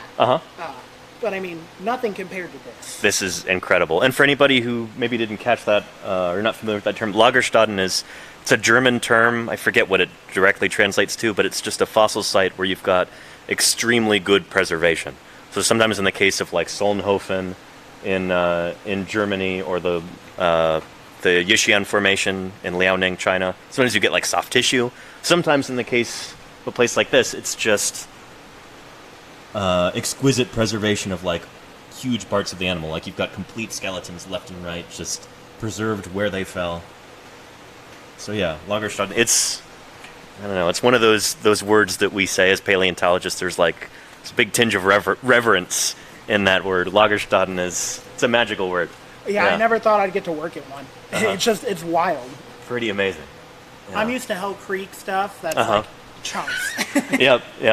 If you're lucky, you might get something preserved in a big sandstone nodule or something, but yeah, nothing like this. This is pretty incredible. Very, very cool. Well, thank you so much, Michael, for your time. Really, Yeah, no really problem. appreciate that. It was nice talking to you. Yeah, it's been awesome talking to you, too. I hope everybody's still watching right now. But again, if people want to follow you on Instagram, it was... That Paleo Boy. That Paleo Boy. B-O-Y. No underscores, all one word? Just one word. Cool. I tried B-O-Y, but that was already taken. Yeah. Shoot, yeah, I had such a time trying to find like a name for my Twitch channel and everything. It's Paleontologizing. Oh, okay. Like paleontology, but making it a verb. And for some reason that wasn't taken, but there's so many other things that were. It was nuts. I'll have Yeah. to follow you on there. Yeah, I'm sure. not much Let me of give you a Twitch card. guy. Yeah. Yeah, for sure. I'm on Twitter and everything too, but I'm not really super active on there. There's a card. That is awesome. Thanks. Is Yeah, that that's my artwork. Yeah. Oh, that's so cool. Yeah. Okay, awesome. So I Thank stream normally 5 days a week from my office in California. We just talk about fossil news and stuff like that, and go over new papers, and I do a lot of answering questions. I'm going to start doing more interviews and stuff. But later on in the summer, I'm making my way down to Utah before I go back to California, and I'm going to be working kind of near Moab, and some Cedar Mountain Formation stuff, digging up like Utah raptor and iguanodontians and stuff. The cool stuff. I mean, this is very cool too. This but is awesome. I'm a yeah. dinosaur guy at heart. Both of us, yeah. I can relate, yeah. Yeah, so hopefully I'm trying to get the Starlink set up to work, and it's been giving me all kinds of trouble. But if it does, I'll be streaming from the field, and so that's going to be really cool. And, Okay, awesome. yeah, Have you been yeah. to St. George Dinosaur Discovery I have site? not, but did you know that Liz used to be the director there? I did, yeah. Yeah. Yeah, if you get the chance to go over there, I think they just updated it as well. Oh, really? Yeah, it's. Oh, very I visited cool. a few years ago during my field camp, and it was incredible. Gotcha. I might get a chance to kind of take, like, day-long jaunts to different parts of Utah, and so I'll have to visit that. That's For sure. very cool. Very, very I did cool. my field camp out in that area, so. Awesome. Very nice. It is hot. That's what I've heard. That was like The nicest way of putting it. Liz was telling me a local joke that everybody there in the town says. It's like, oh, why does the devil live in hell? It's like because it was too hot for him in St. George. But it's very, very hot there. Oh, yeah, it gets a little toasty. Yeah. For sure. Cool. Thank you so much, Michael. Yeah, no, really, here, awesome. It was nice meeting you. left-handed handshake because Yeah. I'm holding the camera with my right hand. But thanks again, and we'll go ahead and continue on and take a look at some more of this stuff. But really appreciate your time, and everybody follow him on Instagram because he's been so good to us here. Thank you again, Michael. Up in the visitor center, if you see a bald guy, he's our superintendent. He's been here since the original excavations. Okay, cool. He'd be happy to talk with you. Awesome. We'll If go he's see if not we up can there, find him. just ask someone Yeah. for him. What's his name? Rick. Rick. Otto. great. Thank you very much. Really Yeah, no appreciate it. problem. Yeah. Let's take one more quick jaunt along here, and then we'll walk back around.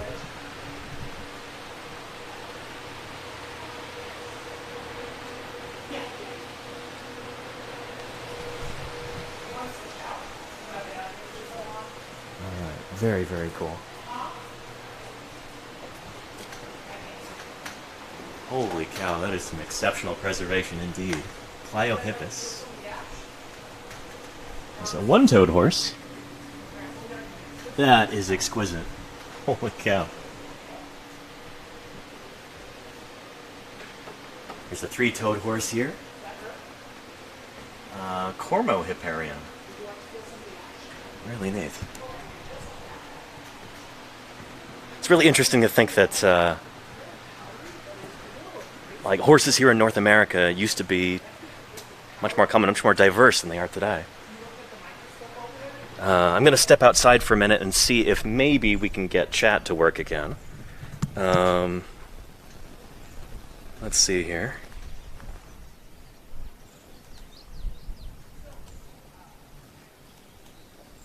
Looks like, I think we're still broadcasting, I hope. I can't actually tell, but I'll walk around here and give my phone a chance to reconnect. It says connecting. Let's see here. Come on, cross your fingers.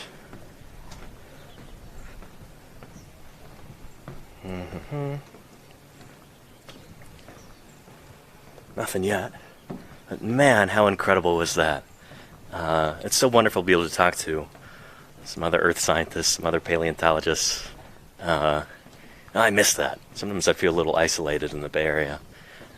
So it's always awesome to run into some kindred spirits. Yeah, alright, let's see. Chat to work. It's also not working right now. I think if we walk up around the side, maybe I can start to get some signal. Here.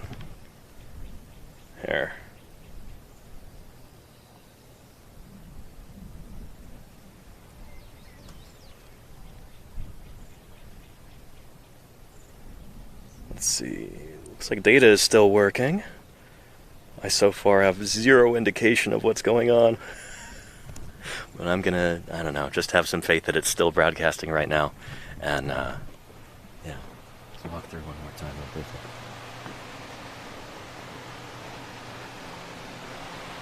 Well, here's some of the critters that have been found here.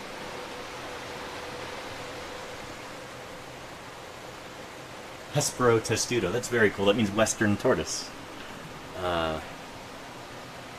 Pretty neat. They've been found in the recovery layer, in the disaster area, and in the waterhole layer. I guess that explains that big bronze tortoise that we saw outside.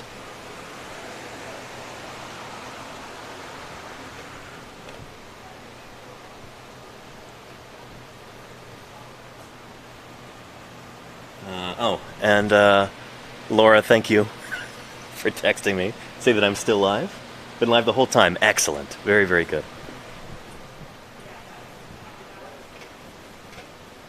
Alright, awesome. So like Harper was telling us, those red rings mark fossil tracks from bone-crushing dogs. Very cool. That's some pretty precise excavation that has to take place for you to be able to notice fossil footprints as you're digging through these ash layers. That's pretty cool. I wonder if there was like a facies change or something that would allow for that. Like the type of rock actually changed. And again, apologies for anybody who's like furiously typing in a chat right now, or anybody who's rated or given any support or anything. I can't see that at all currently. My chat froze like an hour ago. But yeah, I really appreciate everybody being here, and I hope you're having some fun like I am right now. This is so cool. I'm very much out of my element here as a dinosaur guy, but it's awesome to see and gain some further appreciation for these cool Miocene mammals. Awesome stuff. I love that there's these monitors here. Where are the cameras set up? I guess they're up there. Very cool. So you can see in real time these critters being excavated. And there's me. Very, very cool. Oh, this is awesome. What a neat setup. I wonder if they ever do any live streams or anything like that from here over the internet. So that would be some cool outreach.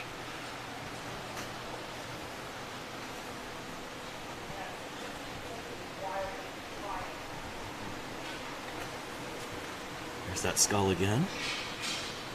And I don't know if I really brought the camera nice and close so you could see that texture. What was it? Mary's disease? Something like that? Really interesting stuff. Just incredible.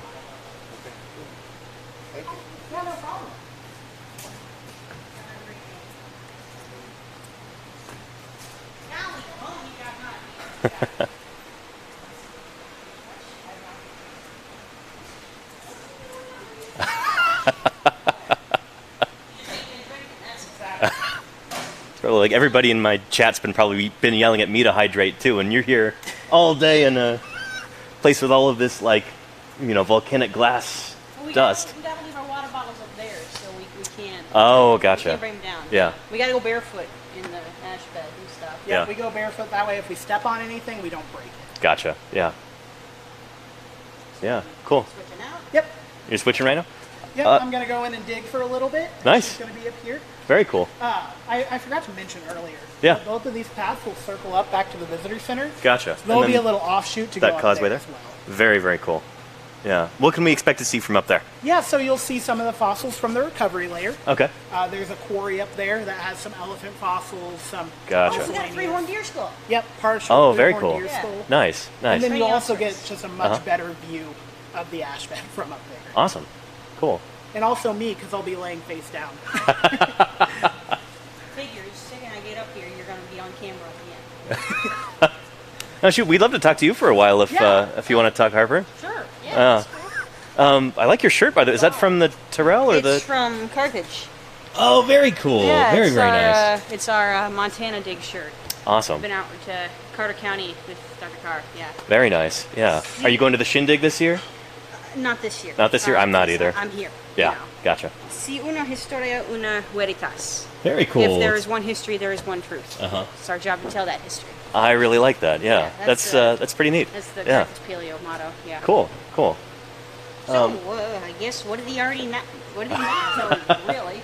Let's see. You already told us what your favorite critter is here, right? Well, I said the one I worked on, my favorite was the horse. Oh, gotcha, My okay. favorite thing in the dig site was actually right next to where I was working. Okay. It's a pile of fossil vomit.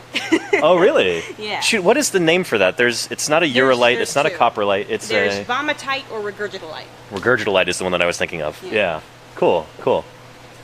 Pretty neat. What do we think that was from? Probably from Probably some the bear sort- dog. The bear dog? Yeah, Gotcha. it's got chewed up bones in it, so Makes a lot of sense. carnivore. Yeah. And considering it's right next to, it's in between a bone crusher and a bear dog burrow, so it could be either one. Uh-huh. I like to think it's a bear dog just because it's right next to the bear dog one. Gotcha. There's a scavenged baby rhino right next to that burrow, and that's Uh-huh. the vomit is on top of that. Ooh. So yeah, Interesting. Mm-hmm. Very cool. So that's like one of your favorite things here. yeah, just because it's so interesting, you know. It really is. I mean, trace fossils like that can tell us so much. It's actually a record of what the animal was doing while it was alive. So that's pretty neat. I really pretty get- neat. I really dig the predator Uh-huh. trace fossils out here. Very, very cool. Oh, shoot, I should also ask you, what are some of the wildest questions that you get? Since we both do science outreach, I guess. Let's see. It'd be interesting to hear. Wildest question.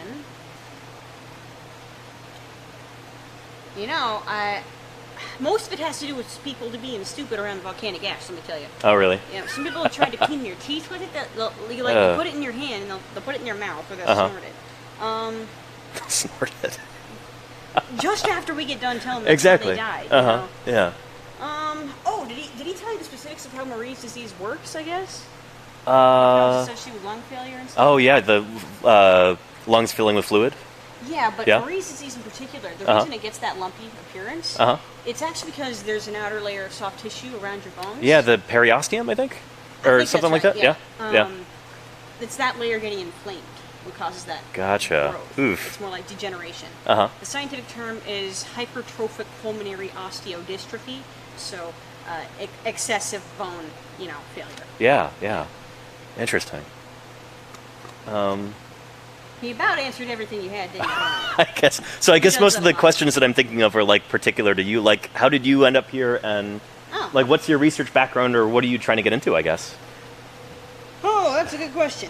Maybe tell us about your necklace first. Is that a theropod tooth? It sure is, yeah. Ah. This is Daspletosaurus horneri. Very, very cool. It's cast, obviously. You Uh-huh. don't want to be wearing a real one. This We is have from, looked at that paper so many times on my channel before. It Yeah, is really it's cool. from Dr. Carr. Anagenesis, yeah. It's Yeah. it's one of the new frontiers in dinosaur paleontology. So I got this in 2017 when I started Uh-huh. paleontology. That's like a real thing. I was in high school. Uh-huh. It was my first gig ever. It was in the Murfreesboro Earth Experience Museum, because again, I'm from Tennessee. So Okay, yeah. It's like a really tiny museum in Tennessee. There's Uh-huh. there's not a whole lot of natural history stuff or museums in Tennessee. It's mostly Uh-huh. just Civil War stuff. Gotcha. So yeah. it's a real small museum. But my first gig ever was doing tours Uh-huh. and making casts. So this is one Very thing cool. I got to help make. That's really neat. And then So that's not something available in a gift shop. This is something that you. well, it is available in the gift shop. there. Oh, it is. I Shoot, was I should have making- picked one up when I was there.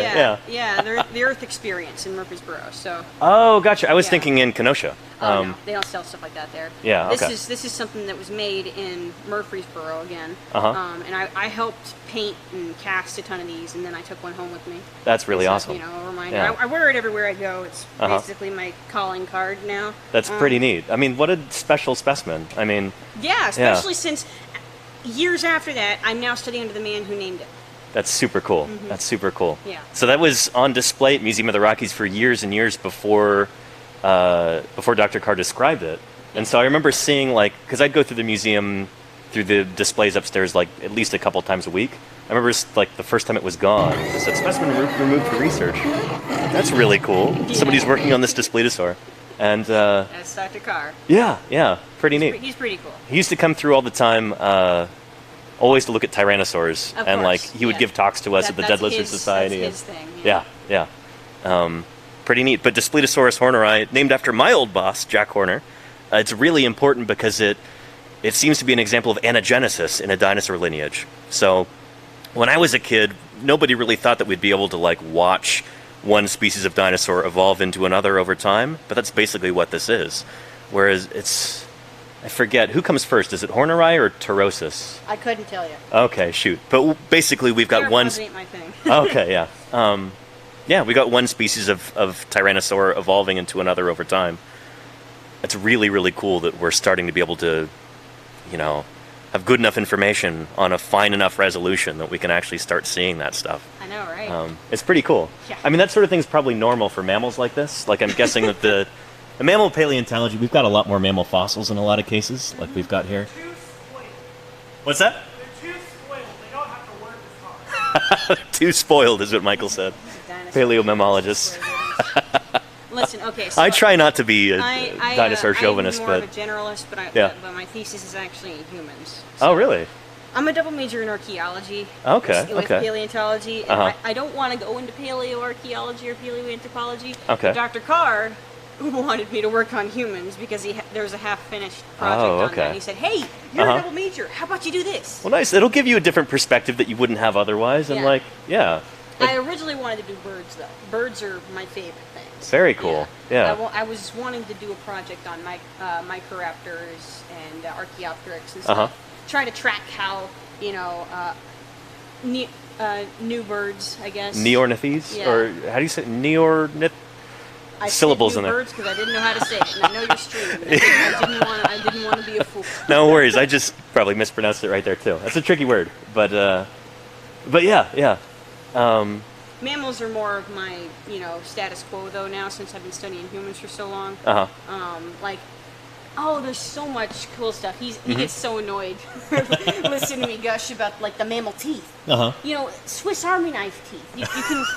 You can tell Uh-huh. everything about this animal by Yep. its teeth. I mean, we You know, joke about Mesozoic mammals that, like, shoot, they evolve the teeth first and then the rest of the animal comes later. It's like, yeah. Like, you look at a tyrannosaur tooth. Yeah, they tend to be- They all kind of look like tyrannosaur teeth. Yeah. You look at a rhino versus like so let's say artiodactyls, like just deer versus cows. Yeah, or even-toed ungulates, like we've been talking about. Yeah. Camels. Oh my gosh. Yeah. The reason we know the giraffe camel is a camel and not a giraffe is because of its teeth. Yep. Camels have weird shovel-like teeth. I just hit such a. You're sounding like a paleomammologist, 100%, getting excited about teeth. I mean, that's, of all things, yeah. I found a T-Rex tooth and a multi-tuberculate tooth in Hell Creek when I was at And you were more excited about the multi? Mainly because it was so tiny. Yeah. Is it one of the weird ones? It was a wheel jaw. It was a wheel tooth, yeah. The T-Rex tooth, oh my gosh, I rolled over and laid on my back for like an hour. Just like, childhood dream done. But the multi-tooth, I was more like, whoa, look at that, you know. Very cool. So for anybody who's wondering what's going on right now, multituberculates are these mammals that they go extinct in like the Eocene, right? Yeah, they're real early. Yeah, okay. Yeah. But their heyday was the Mesozoic era, so during the age of dinosaurs. And they've got this really weird, is it a premolar? It's a premolar. It's a premolar. Kind of a weird like blade-like, it's strange. I don't know how to describe it. Yeah, so molars and premolars are my favorite thing to talk about. Okay, cool. So premolars are, humans only have one, I think. Okay. But we got lots more molars. So your cheek teeth are your premolars and molars. And a lot of what discerns all these different mammal groups is their premolars more than their molars. Interesting. So, okay. In fact, the carnassial tooth. And carnivorans, yeah. Exactly. Yeah. The carnassial is a premolar. It's this really? meat No, that makes a lot of sense. Yeah. And Okay. especially in the bone crushers, I like to compare the bone crushers. They're more hyena-like than dog-like because theirs points backwards. Gotcha. So they can chew bone without hitting those blades. Oh, okay. Okay. And so in multituberculates, their specialized premolar is the wheel tooth. So their little molars are tiny, but they have a giant-sized premolar that takes up their entire lower jaw, and it just acts like a buzzsaw when they eat. Gotcha. Almost like Helicoprion, that shark relative that we were seeing yesterday like in Lincoln. Yeah, Yeah. a bit like that. Yeah, but presumably not for squid. They're probably squishing Seed bugs and eaters. stuff. Seed eaters. Yeah, seed eaters Oh, and okay. insect eaters. Gotcha. Cool. Neat. Yeah, sorry, mammal. No. It's Again, I think This is really interesting. I like dinosaurs for the wow factor, but I just I like getting into the weeds with mammals because mammals are so weird. they really are. Yeah. If you think about it, if you look at the horses, like, Yeah? Show us that. bones, for example, those are your hand bones. Exactly, like big horses, they walk on one toe, and then these little guys, they got 3 toes. But it's the same exact bones in your hand. Yep, Same homology, thing. yeah. Exactly, that's the big thing Dr. Carr likes to teach us. So let's look at the back leg right here. This is the heel. And then this is the foot bones. The cannon bone is... Where's the cannon bone? I don't know the horse terminology. Oh, okay, yeah. But I know them as tarsals and metatarsals. Yeah. So you got all these little phalanges down here, and this ungle, the hoof bone, that's the very tip of your finger. Yeah, and that's the middle toe, isn't it? I For these think guys? so. Yes, it is. Yeah, because they're odd-toed. Yeah, So- Perissodactyls. Which is weird because the other perissodactyl here is rhinos. Yeah. You don't think about like horses and rhinos Uh-huh. very much. So I like getting into the weeds with those guys. But the dinosaurs are just dinosaurs. Everybody loves dinosaurs. They've got a Exactly. lot of charisma, but Yeah. But some of the science, I mean, I don't know. We can sometimes do much more rigorous science on mammals than on dinosaurs. So Mostly just because we know so much more about them from the modern day. exactly. And like yeah. Michael says, we are a little spoiled. In fact, we don't shrink wrap mammals like we do dinosaurs. I'm a paleo artist, so I. Oh, very cool. Yeah. I like drawing things, and I try to make them as real as possible. And it kills me, like how like you see in that the portal. The in antorbital fenestra. Yeah, that just in being all dinosaurs, concave. just being able to see it, like that's not supposed to be there. Yeah. Well, shoot. If you do paleo art, where can people find your work? Oh, I don't like putting it in public. Oh, okay, I'm sorry. I'm a little Yeah. shy. I'm sure it's wonderful, but I'm more of a Discord, don't wanna put you on the spot. Discord kind of person than an Instagram or Gotcha. Facebook kind of person. I just Cool. do it in private and stuff Yeah. for fun. Neat. But web comics are more the public thing I do. But Oh, neat. Well, can would you- see here all these reconstructions of the horses? They're based off Yeah. of modern horses. We actually have several horse skeletons up in the visitor center. Okay. Like we have a draft horse, and a zebra, and a thoroughbred, and a Przalski's wild horse. Very cool. And the reason they're reconstructed like this is because wild horses today, they tend to have stripes like this. It's just a commonality between the families. So that's why we add like these kinds of markings. Right. The muscles and the hair, we know that's probably what it was like. But the coloration, we actually have their closest living relatives to draw that with. With dinosaurs, the best you're going to get is birds. Yep. And, and that leaves a lot of room for, giant combs or feathers or Exactly. just scales. Yeah. We talk about this sort of thing a lot on my channel. Yeah. And about the extant phylogenetic bracket and trying to use... I love phylogeny. Yeah, me too, yeah. Yeah. That's what it's all about. Yeah, it's real neat. Yeah. It's real neat. Yeah. Anything else you're wondering? I don't want to keep you forever. Well, no, I mean, this has been wonderful. I don't want to keep you. Shoot. Oh, no, it's my job to talk to you right now. I really appreciate it. You're doing a great job. Man, do I like it. This is what I want to do. You asked what I wanted to go into. I want to be an educator like this. Awesome. I'd love to have your job. Jeez. But, I've been very lucky to be able to do this, I yeah. know, man. Yeah. I remember trying to do YouTube before I got into college. YouTube is rough. It's like... It is. yeah, it's oversaturated and it Yeah. doesn't necessarily like... I've been I don't know. YouTube's very like lowest common denominator with a lot of stuff. Yeah. The quality doesn't necessarily rise to the surface. It don't help I'm a little camera shy, so I would always like spend hours editing everything, and then I'd get Yeah. like 20 views on something I spent 3 days I did on. the same exact thing. Yeah. Like, yeah, that's why Twitch is so good for me, is because it's all unedited. Like, it's not like I can procrastinate or be too much of a perfectionist. It's just out there, and you got to deal with it. Like, Maybe I need to get my sea legs back up. yeah, maybe try out Twitch. Yeah, Certainly, I might, yeah.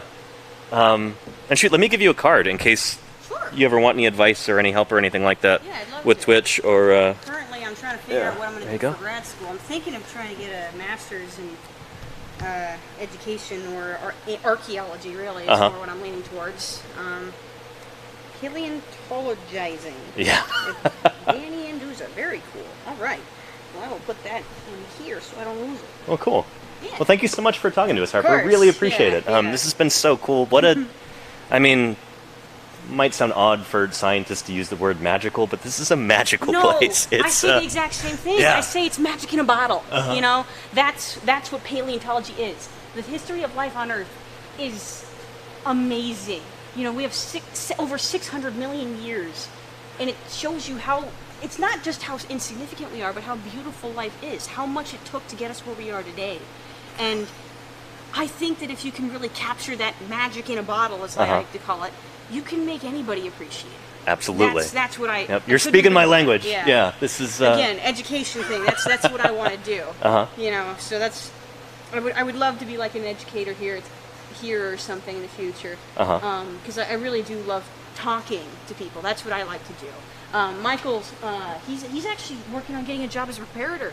Oh, this very, fall. very cool. So Awesome. That's more what he's great at. He's Awesome. I mean, I'm trying to interscribe for the first time this week. Oh, really? Yeah, What'd you think of it? It was a bit scary because Little intimidating, yeah. I was terrified of damaging the bone, but I'm getting the hang of it slowly. Yeah. But you know, he's great at that sort of stuff. He's had more experience in my time in college than some like actual doctorate people. Oh, yeah. You know, Yeah, for sure. He's got a Yeah. ton. Whereas I've mostly just done field and tour guide stuff, and I don't even get paid half the time. Get paid here though. Awesome. Well, I'm glad to hear that. Shoot. Yeah.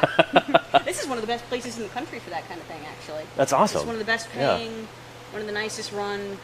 I'm really glad I came here.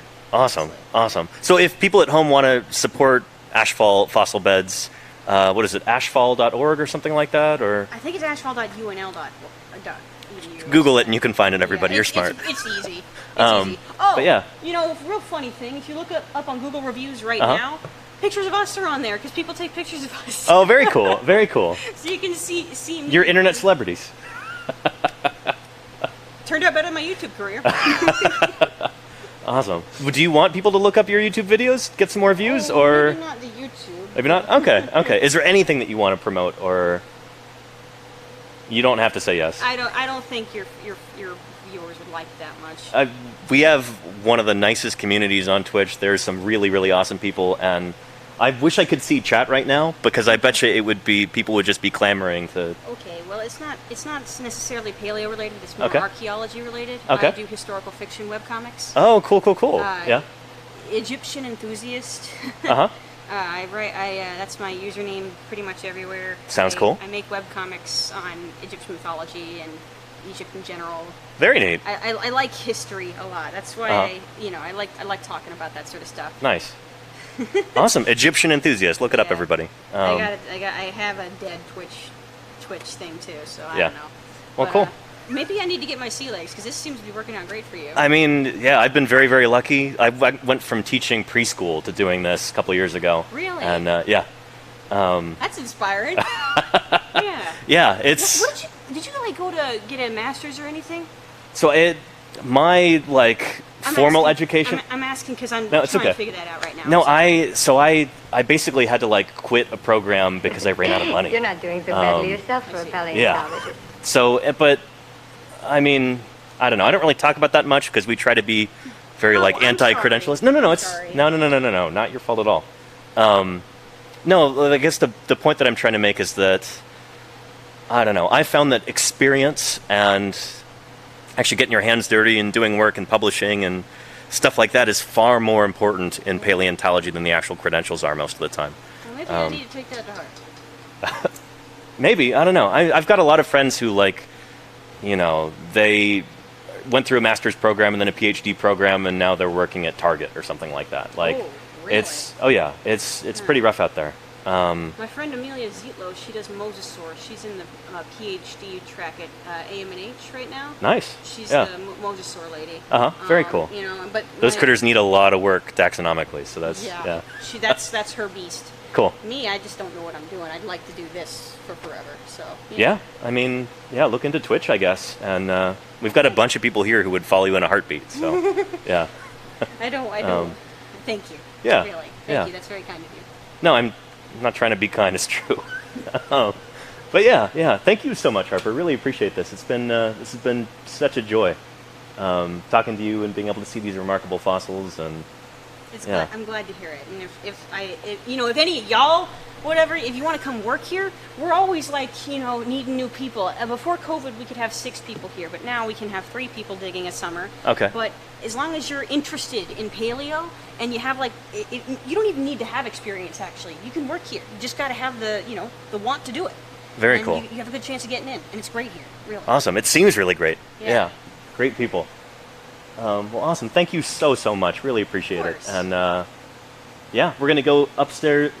We're gonna go walk around, Yeah, you look just at follow that path out there. the ramp up there, and then we're gonna go into the visitor center and maybe The dinosaurs had not what died. was the other perhaps in some wooden building over there? Heritage Center. No Heritage reason Center. to think We'll check that out, dinosaurs too. Wouldn't Kids still got a be here. crumble Wouldn't pit still and be they're all dominating puzzles the and earth. stuff.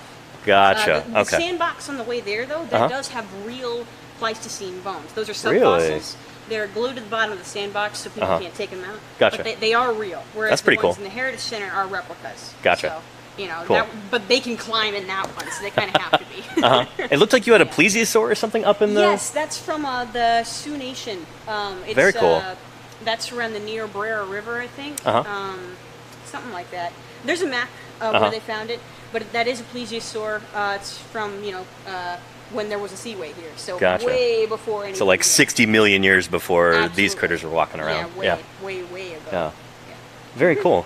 Well, awesome. Thank you so much, Harper. course. Seriously, really appreciate this, and have a wonderful rest of your day. And good luck with your career. Thank you so much, Michael. Really appreciate it.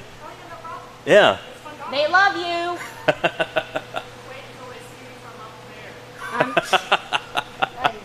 He's a heckler. Well, awesome. This has been such a joy. It's not very often that I get to talk with other paleontologists and people, so this has been pretty neat. You should meet Lauren too. She's just like us. She's an intern. Okay. Currently, she's working in the lab up in the visitor center. So Okay, cool. You might see her working with an air scribe on the tortoise. That's what I'm saying. It's our first time working with the air Gotcha. scribe, me and her. He's used it a ton before. But So Lauren she's going to be in the viewing lab or something? she's either in the viewing lab or outside of it. Okay. She'll probably be working on a tortoise. Okay. And if not, she'll be sorting microfossils. Very cool. We'll see if we can go find her. Yeah, I'm sure she'd love to talk to you. Yeah, and then also, what was the name of your superintendent? What's his name? Rick Otto. Rick, thank you. Yeah, I'll see if we can Rick's find him too. great. Yeah, awesome. He loves this sort of stuff. Well, thank you so much. This has been such a joy. Was not expecting to spend so much time here. This is I'm sorry. No. In the best way. This is okay. this is wonderful. I've got to make it to Hot Springs, South Dakota by tonight. I've got plenty of time though, so it's Yeah, that's not far. Yeah, yeah. We're gonna do the mammoth site tomorrow, hopefully, if everything works out. So That'll be fun. it will be really cool. Yeah. All right. So cool. Thanks again. Really appreciate it. Yeah, y'all have yourselves a great day. Take care. You too. Enjoy the road trip. All right. Very, very cool. Let's see if my signal comes back now for chat. Man, do you hear my stomach growling? Let's go up this way. What a magical place. This is astonishing. Just wonderful.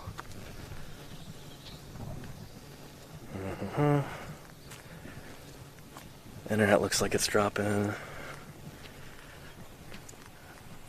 Oop. And you can hear that fan on there. Really working. It's hot out here. Ugh. Okay.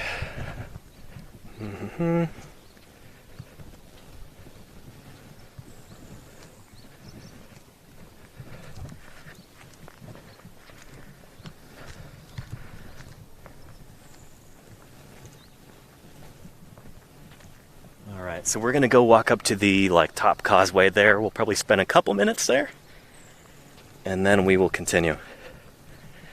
Still can't see anything from chat, but I hope everybody's been having a wonderful time. If we've got any raids, thank you so much, raiders, and welcome everybody. And shoot, I should do a quick station break thing, shouldn't I? Introduce myself. For anybody who's new here, welcome to Paleontologizing. Sorry I can't see what you're typing in the chat right now, but that's how it's working out today in northern Nebraska at Ashfall Fossil Bed State Historical Park. Again, my name is Danny Anduza. I'm a dinosaur paleontologist, and I'm here on Twitch doing some fossil outreach, science outreach, talking to people about paleontology. On a big road trip right now, going all across the United States, visiting different field sites, visiting different museums, talking with other paleontologists, and I'm so glad you're along for the ride. Let's go up here, take a look at this site from above. This is so cool to see. This reminds me of a lot of taxidermy museum displays where you've got artificial grass and stuff like that in an indoor setting. This is real grass though, because this area, this building was built no expense. over this site. Cake Pets gifted nothing more variant to subscription. Let's see here. Cake Pets gifted a tier 1 sub to nothing more variant. They have given 20 gift subs in the channel. There we go.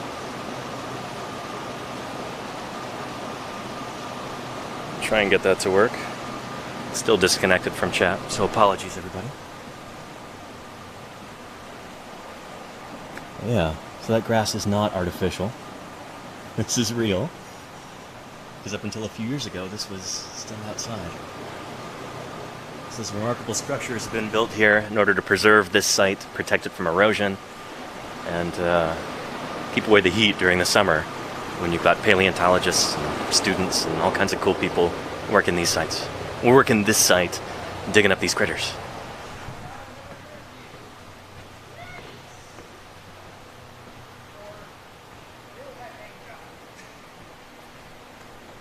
So again, this gives you some idea of the scale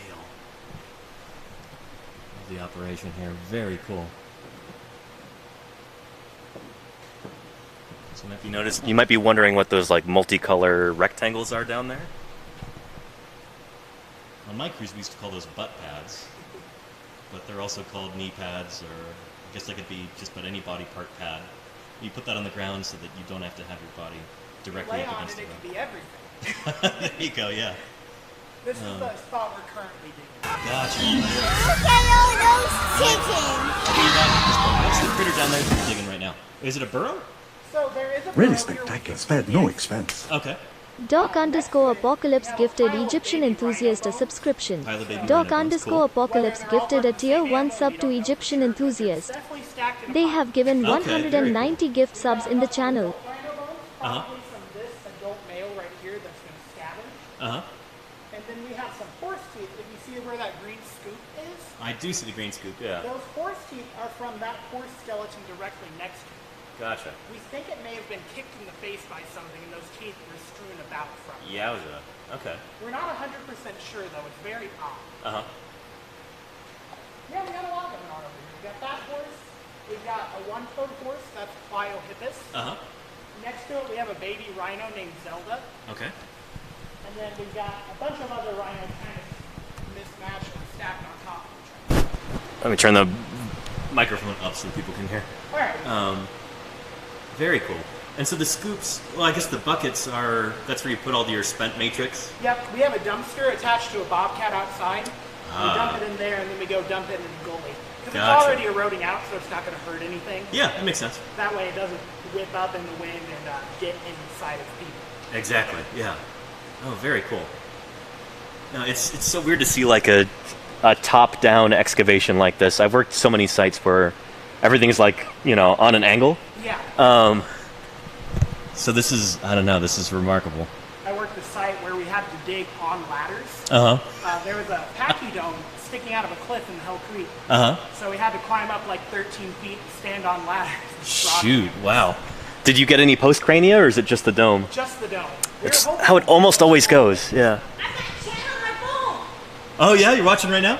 Yeah. So is it working? Can you hear and everything? Yes, I can actually. Good. That's such a relief. I'm still live. Okay. Excellent. Thank you, Harper. I appreciate that. A long time ago.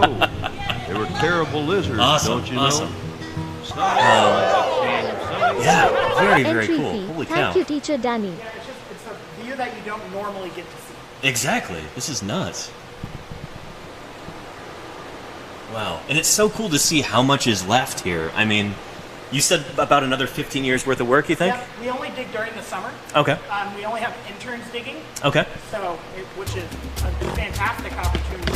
That's wonderful. This is like an incubator for young paleontologists. This is so cool. Yeah, exactly. Yeah. If anyone is looking for an internship next year, apply here. Apply here, everybody. You heard him. Our cabins have air conditioning. Last time up was a dinosaur. So people get to live on site, too. Yep, we have So cabins Spartan off-site. Zero Very, just very gifted cool. 10 Bedrooms, subs. So we usually have between 3 to 6 interns. With in the summer. sincere Okay. appreciation This year we and only have 3, so gratitude, we each thank share you our very cabin. much for Very the nice. 100 bits. Wow. That's amazing. Yeah, it's not too bad of a gig. Yeah. No, that's... Man, that's cool.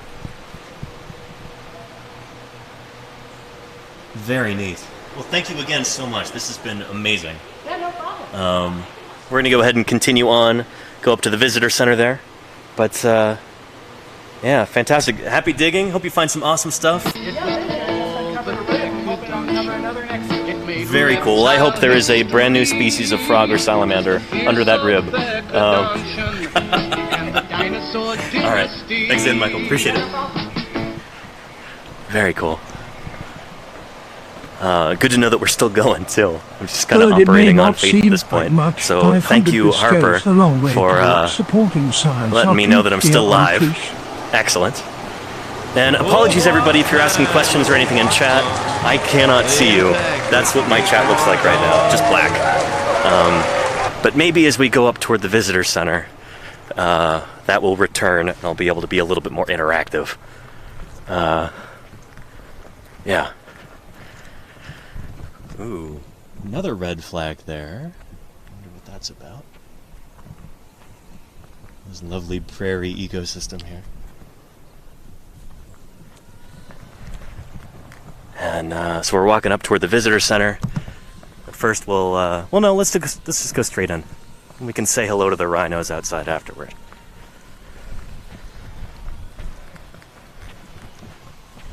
Still nothing, chat-wise. Apologies, everybody. But I think the Wi-Fi router is probably in the visitor center, so hopefully we'll get Wi-Fi there or something. Though I'm not sure if the Wi-Fi is even connecting properly. But yeah. Awesome. Hubbard Rhino Barn. What a magical place. Holy moly. Let's protect our fossils, because if they're removed, all right, let's America loses them. follow the rhino tracks in this direction. Past these guys.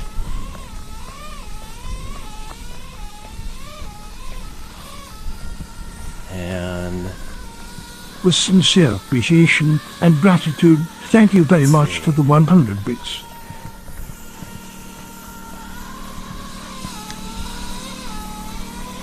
so we'll be returning to those rhinos later before we end the stream. Oh, and I might have connectivity again for chat. Let's see. There we go. Green Panther says, why does it sound like there's an RC car nearby? That is not a remote-controlled car. That's an air scribe. This is one of the tools that we use to prepare fossils. Very cool. Hey there, how's it going? I'm doing a live stream right now. So I don't mean to interrupt you if you need to keep working or anything. Okay. Very cool. Is this jacket from nearby? No, this is from western Nebraska. This is cool. several miles from here. This is Gotcha. 30 million years old. Ooh, so 30 million years old would be what? Like Eocene, Oligocene, something like that? I believe it's still Miocene. Miocene, okay, shoot. I'm a dinosaur paleontologist, so my Cenozoic geology time scale is kind of rusty. But very, very cool. People in chat were asking, what is that noise right there? And it's your air scribe. Very, very cool. So this, we've talked about these a lot. I don't have one of these at home to show everybody. Certainly, but that's there are from many Paleo more Tools. dinosaurs So waiting it's basically to a be tiny discovered. pneumatic Many new mysteries waiting to jackhammer. be It's not really a drill. It's hard to describe. But basically, when she turns on the compressed air for that, this tip will vibrate really, really quickly, and it helps chip away at the matrix there, so you can get But to in the bone. serious game of So paleontology, very cool. What's in this much jacket? larger mysteries still tortoise. remain. A tortoise.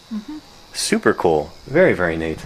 Awesome. So can I guess what part that is right there? Sure, because I don't know. Oh, shoot. I was going to say it looks almost like the front part of the plastron, like the entoplastron, but I don't know. This is the bottom of the tortoise, and you can see some of the. We think these are some of the plates. Oh, right very here. cool. Awesome.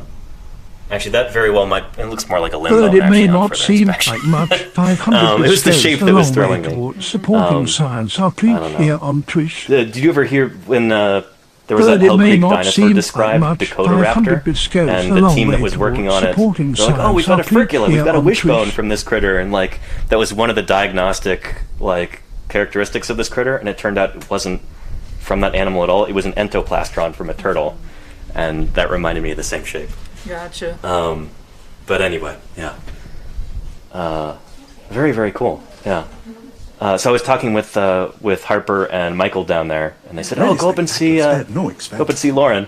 Portuguese gifted Insta so yeah, underscore amreading a Yeah, those two are subscription. more so Portuguese the- gifted a tier much more 1 sub to familiar with Insta dinosaurs underscore than I am. I'm amreading. a lot more familiar with this stuff and with Permian age stuff. Really? Oh, cool, cool, cool. I live yeah. in the area of the Texas Redbeds, if you've ever heard of it. Is that the Permian Basin? Or Similar, but not quite the same. okay, yeah. So a lot of like Dimetrodons and things like that is kind of the most popular, well-known. Very cool. in that area. Is there a particular taxon that you're most interested in? You got a Down favorite? there, the one that I think is really cool is Seymoria, because you only find it there. Interesting. Okay. It's kind of a transitional between amphibian and reptile. It's called a reptilomorph. Is this the old term for it? I think. Yeah. I don't know. The terminology's probably changed since I was a kid, but yeah, very cool. Very cool. We saw some of those at the Field Museum in Chicago a few days ago. It could have been Seymouria's. exactly from that site, because Oh, really? a lot of stuff around the world comes from that specific site. Very cool. Very cool. And shoot, I always get them mixed up. There's Seymoria and there's Ariops. They're both from the same formation, right? Seymoria is the more terrestrial one, I think. Or do I have that wrong? You can think of Ariops as being much bigger. Oh, Seymouria's okay, only okay. yay long. Are they from the same group? They're from the same area, yeah. Okay. I know there's that cast of Seymoria that you see in like teaching collections all over the world. You probably know exactly the one that I'm talking about. Yeah, we had one at Montana State. No, shoot, I think we had 3 of the same identical ones in the same lab. But they're not yeah. really common even down there. So Really? I think there's only 2 species described. One, Seymoria bailorensis, and it's only found in Seymour, Texas, and then Okay. a different one, and I can't remember the species name that's found Uh-huh. a little bit wider range. Very cool. Very cool. Are you looking to like go into Permian stuff again? Not sure. I'm Yeah. kind of more interested in processes and how Gotcha. we study stuff rather than specific time periods. So Cool. So are you more so focused within like specific dinosaur species? So, well, kind of. I'm sort of transitioning a little bit. I've got a paper on Spinosaurids and on their feeding ecology that should be coming out. Well, I need to submit it first, but you know how that works. But yeah, I don't know. I'm kind of getting into like dinosaur biogeography and stuff like that too. Okay, cool. Kind of like stuff around the science of dinosaur science, like. Yeah. I'm looking to do some statistical stuff like that. Cool. Which I'll need some co-authors for because I don't know how to do that. But yeah. Pretty neat. Yeah. Shoot, I don't want to take up too much of your time. No, you're good. But this is really, really cool. So, a Cenozoic turtle. Is it a tortoise or like a pond turtle, you think? Tortoise. Tortoise. Actually got very cool. a picture of it in the field. The most very extraordinary cool. group of animals that have Awesome. ever How recently was this collected? on this planet. I couldn't. Oh, okay. Sorry. Within the last few years. Yeah. Nice. I mean, the jacket looks pretty clean, so it doesn't look like it's been in storage for ages and ages. But cool stuff. Wow. Thank you so much for talking to us. I appreciate it. No problem. Yeah. Is there anything that you would want to promote, like an Instagram or any work online? No? Okay. I always like to ask anyway, you know. But yeah, thanks for talking to us. Appreciate it. Yeah. Cool. Have a good one. You too. All right. Let's go ahead and go into here. Well, cool. Shout out to Lauren for talking to us. That was pretty neat. And here we are inside the visitor center. Very cool. So let's see. We'll see if we run into... they said to look for Rick, so we'll see if we run into him too. But very cool. Right here they've got some recent donations. Observant locals make valuable contributions to our knowledge of the natural heritage of Nebraska when reporting their finds to museum staff and generously donating valuable specimens. Amateur fossil hunters as well as ranchers... I'm going to turn the volume down a little bit. As well as ranchers, sportsmen, and gravel miners are just some of the more of the important partners that contribute to the fossil record, one piece at a time. Very, very cool. So like we always say on this channel, fossils belong to all of us. They are part of our collective natural heritage. And if they're important fossils, like those of vertebrates, then most of the time they belong in a museum. And so that is super cool that these people have donated these fossils that they found to this institution so that everybody can see and enjoy them and become important data points in trying to understand the ancient world. Very cool. Almost all of these are teeth. Cool stuff. Very cool stuff. Yeah. So yeah. And shoot, I have lost connection again, everybody. So apologies. Okay. But yeah. Put your quarters in. Let's see. So this is a prep lab right here. Look at that big old plastron from a tortoise. Still got the jacket around it. Super cool. And there's another one underneath too. Very neat. This looks like a hip bone from some kind of mammally guy. Got dust collection here. Very nice. And there we've got two lower jaws. Looks like from a rhino. Awesome. Very, very cool. This is pretty awesome. Pretty awesome.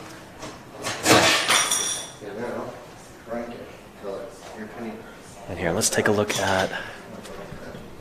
Here's that plesiosaur that I was talking about. So this is an ancient marine reptile. Lived long, long, long before the different mammals and critters that we saw there over in the ash beds. These lived at the same time as the dinosaurs. So plesiosaurs like this are not dinosaurs. They're marine reptiles. They're from a different group of reptiles entirely than dinosaurs. This apparently is from right here in Nebraska. From the Santee Sioux Nation. Near Center, Nebraska. Very cool. So, east of here, I guess. Take a look at those neck vertebrae. I've got a bite mark right here. Holy cow. presumably from some kind of scavenger, probably a shark. I recognize these images anywhere. These are paintings by Larry Felder from the book In the Presence of Dinosaurs. There's a dead elasmosaur right there. It's being chomped on by a great big squaliform shark. Alright, here we go. So line it up.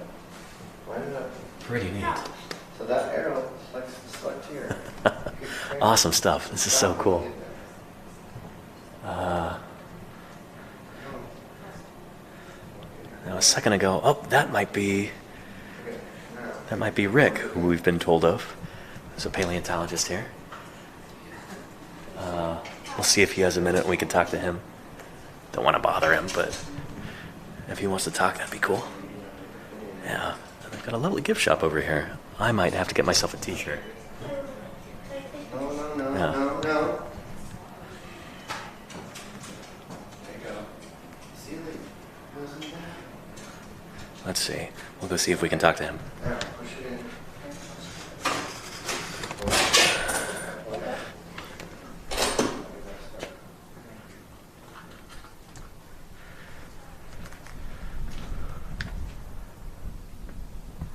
Hey there. Are you Rick? Yes. Hey there. Harper and Michael said I should probably talk to you.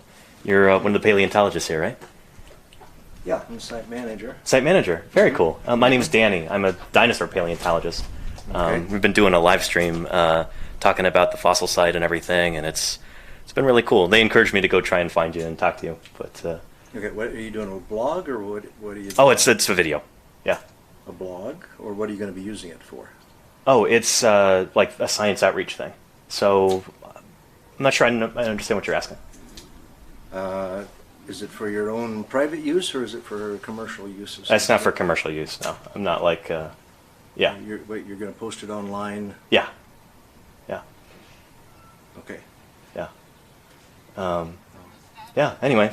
Sorry, I didn't mean to bother you or anything. Well, no, I guess, yeah, if it's anything that is essentially commercial, where even if it's a blog where you're earning some money off of it, we should have you fill out. You should have filled out like an image use form. Oh shoot! Okay. I'd be happy to do that if because it's going to go up online. Is there something that I should sign or something? Here, hang on a sec. No. The extinction of dinosaurs is the absolute prerequisite to the evolution of large mammals and to our own existence, for that matter.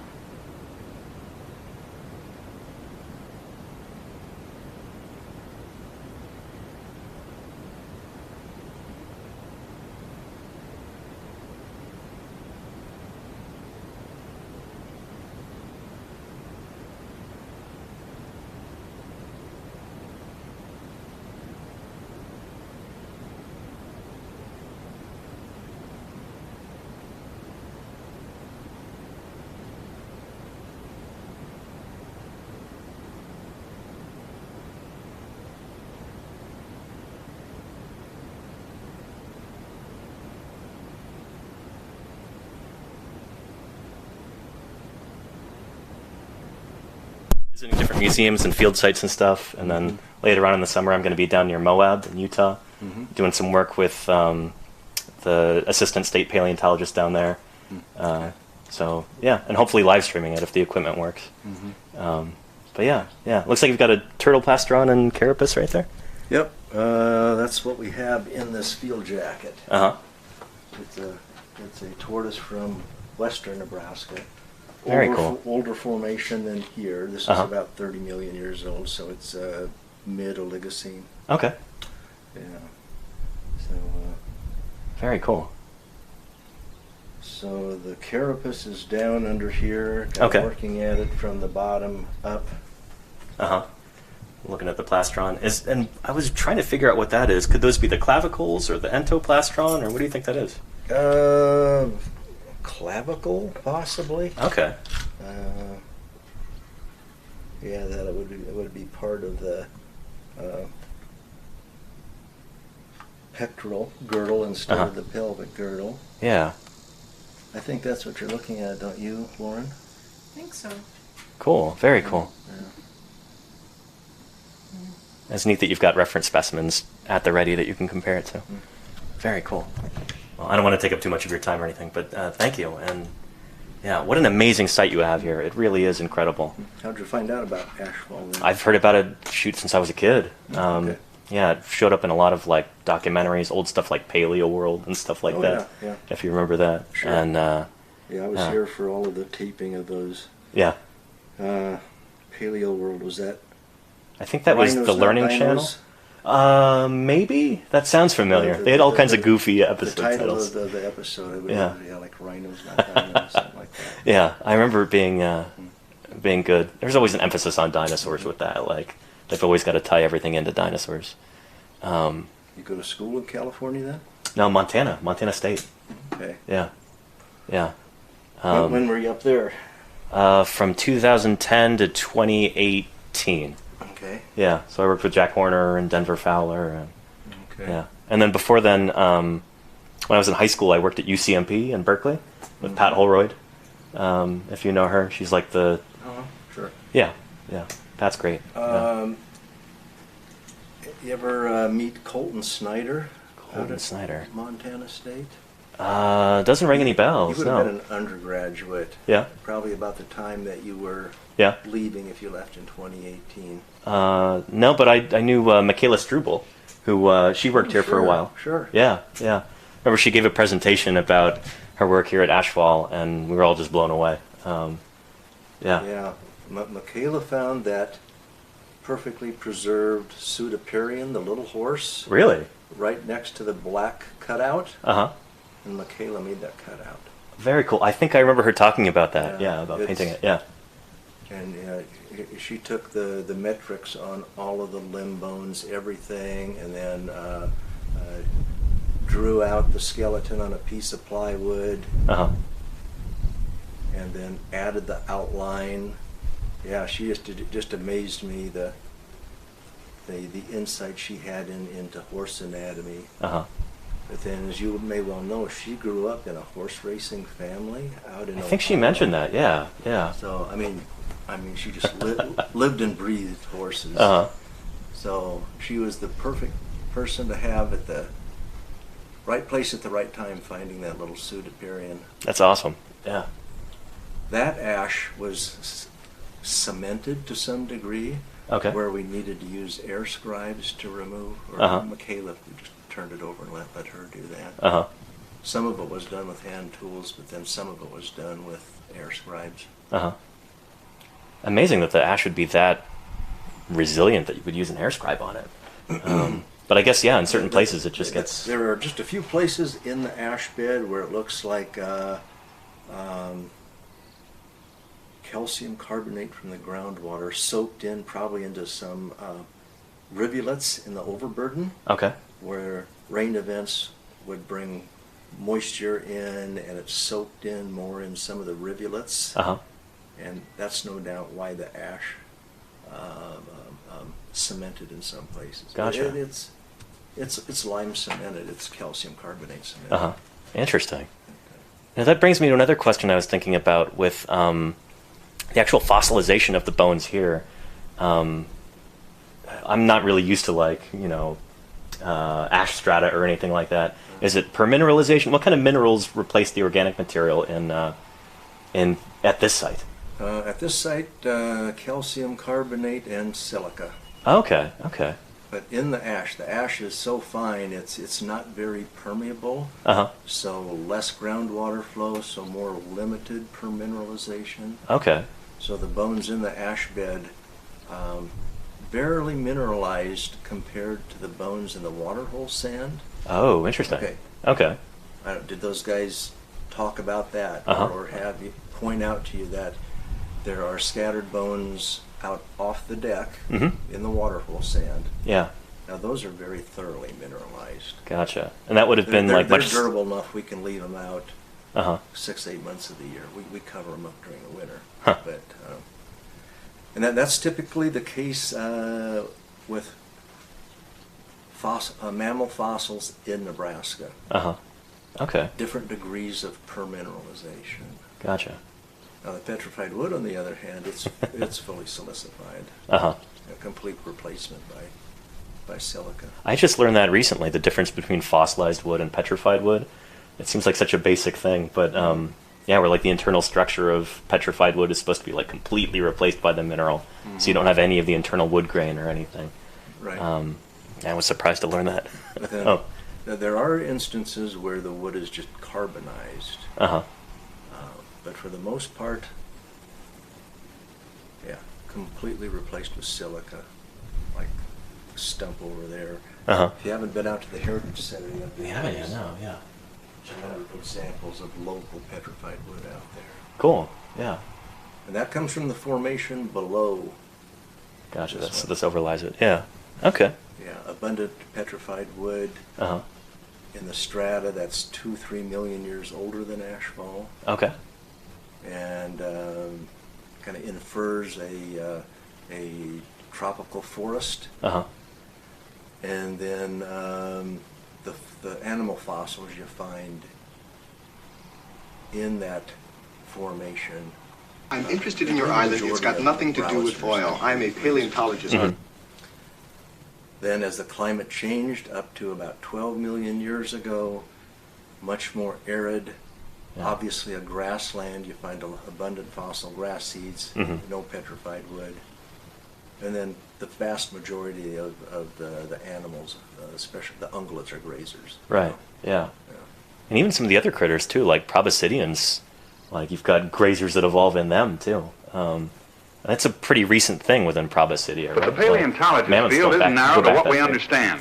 Don't go back. On the contrary, we stretch our understanding to try and take in the universe. North America about 1 million years ago, so forgot about that. sort of mid Pleistocene. But before the Pleistocene, the gomphotheres, the four-tuskers, were very common.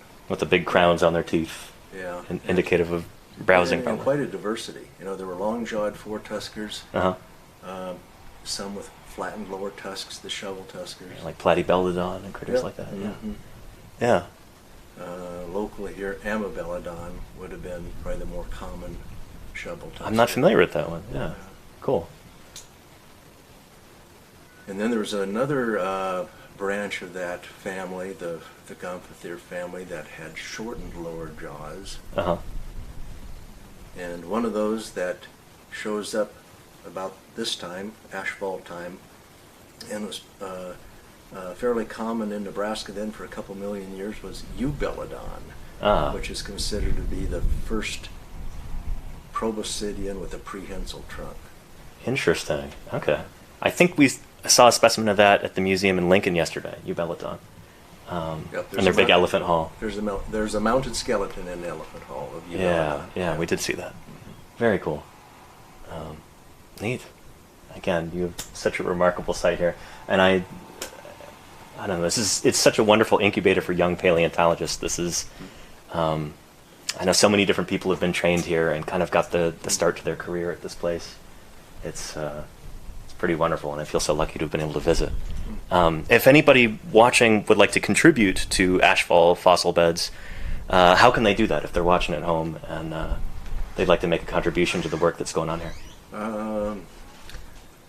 Go to our website, our official website, and there should be a tab where you can make a donation through the University of Nebraska Foundation. Gotcha. Yeah, we're a part of the University of Nebraska State Museum, and so that donation would be earmarked for Ashfall then. Excellent.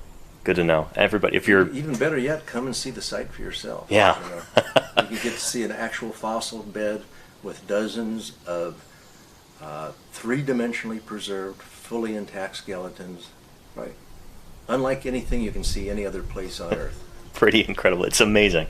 Feel so lucky we've been able to visit here, and everybody, if you ever get the chance to visit, make sure that you do. I can't believe it's taken me this long to make it here. I'm a little embarrassed, honestly, that it's taken me until today. But so glad I decided to come here, and take a visit if you can, or contribute online if you can't make it here. Thank you so much, Rick. Really appreciate your time. Yeah, you're welcome. I assume on your journey now, have you stopped at the Mammoth site at Hot Springs? That's tomorrow. You're headed there tomorrow? Yeah, yeah. Very excited about that. We have a little sister museum at Fort Robinson near Crawford, Nebraska. Okay. Fort Robinson is a historic cavalry fort from the late 1900s. Okay. 1800s. Let me back up a bit. Late 1800s. Yeah, a little older than I mentioned there.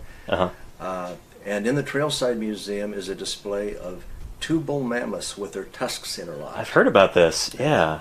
And the actual fossils were brought back to Crawford and put on display at the Trailside Museum. Very cool. Yeah, a nice little museum. And so, you know, if you're in the neighborhood, sure, it's probably a 6-hour drive from Ashfall to the Mammoth site or to the Trailside Museum. But then you're only a half-hour drive to Agate Fossil Beds National Monument. Oh, yeah, yeah. Another great site. So much out here in Nebraska. This is actually my first time coming through the state of Nebraska, and been thoroughly impressed with the fossil heritage here. Just world class. Yeah. So thank you again so much. We're going to go check out the Heritage Center over there. Yeah, do that. Yeah. And another place I'd like to mention is the Sternberg Museum at Hays, Kansas. I've never been there either, but I've heard very good If you're things. a little more into dinosaurs and then the marine fauna during the Cretaceous. Mosasaurs and that's the place to plesiosaurs. go, the Sternberg. Very cool. Yeah. Well, awesome. We'll be on our way, but thank you so much again. Really appreciate your time. Yeah, you're very welcome. And I'm not sure if you had a chance to talk with Lauren here. Yeah, we did. You did? Okay, all right. Yeah, thanks. Appreciate it. See you later. Welcome. Yeah.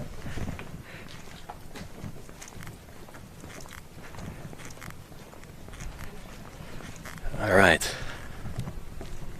Last up, we're gonna take a quick look. That's cool. They've got a little kids dig site there. Look through the Heritage Center real quick, and yeah, chat still hasn't come on, so hopefully I'm still online at this point. No food, snacks, or drinks beyond the picnic shelter. There we go. Oh, very cool. Here is some of this fossil wood like he was talking about. Yeah. And here is some of that petrified wood. Do you see how basically the internal structure is basically gone? It's totally replaced by minerals. Take a look at that. Pretty neat. What a cool place. What a cool place. And right there, very cool. We've got a dig site area for these kids. Pretty neat.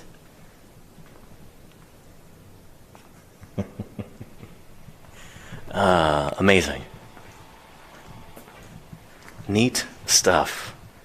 Very neat stuff.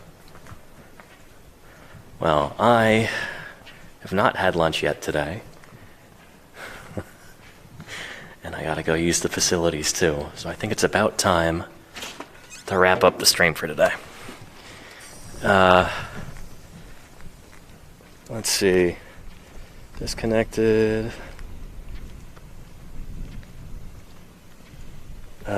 Oh, an Egyptian enthusiast. Oh, shoot, chat's working again. How you doing, Harper? Yeah.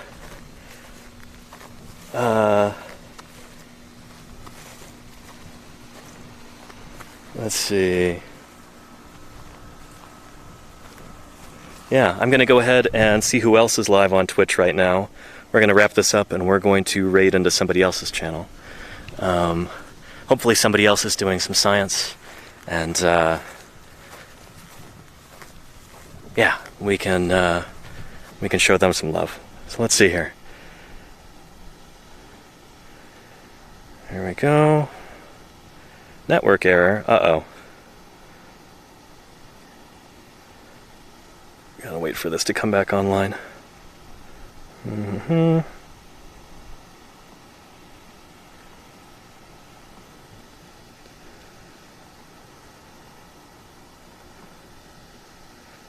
looks like we're disconnected again. Shoot. Maybe if I go off in this direction. I don't know. Might as well be just guessing wildly where we're going to get signal.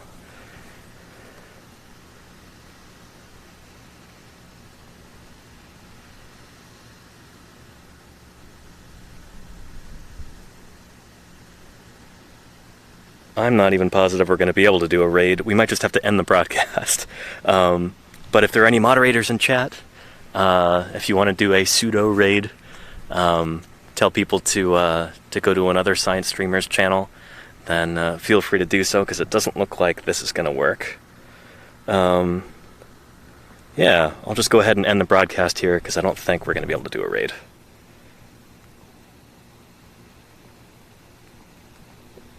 One more try. Nope. Well, shoot. Everybody, I hope you had as much fun as I did during this broadcast. Thank you so much for being here with me, for your enthusiasm and your questions. I'm sorry I couldn't really answer them today, but I still hope you had a really good time, and I hope you learned a few things like I did. Well, tomorrow I'm going to be, hopefully, fingers crossed, at the Mammoth site near Hot Springs, South Dakota. And yeah, I hope you'll join me for that. All right, take care, everybody. Have a great rest of your day or your night or whatever time it may happen to be where you are. And I'll catch you again, hopefully, very soon. All right, bye-bye, everybody. Take care.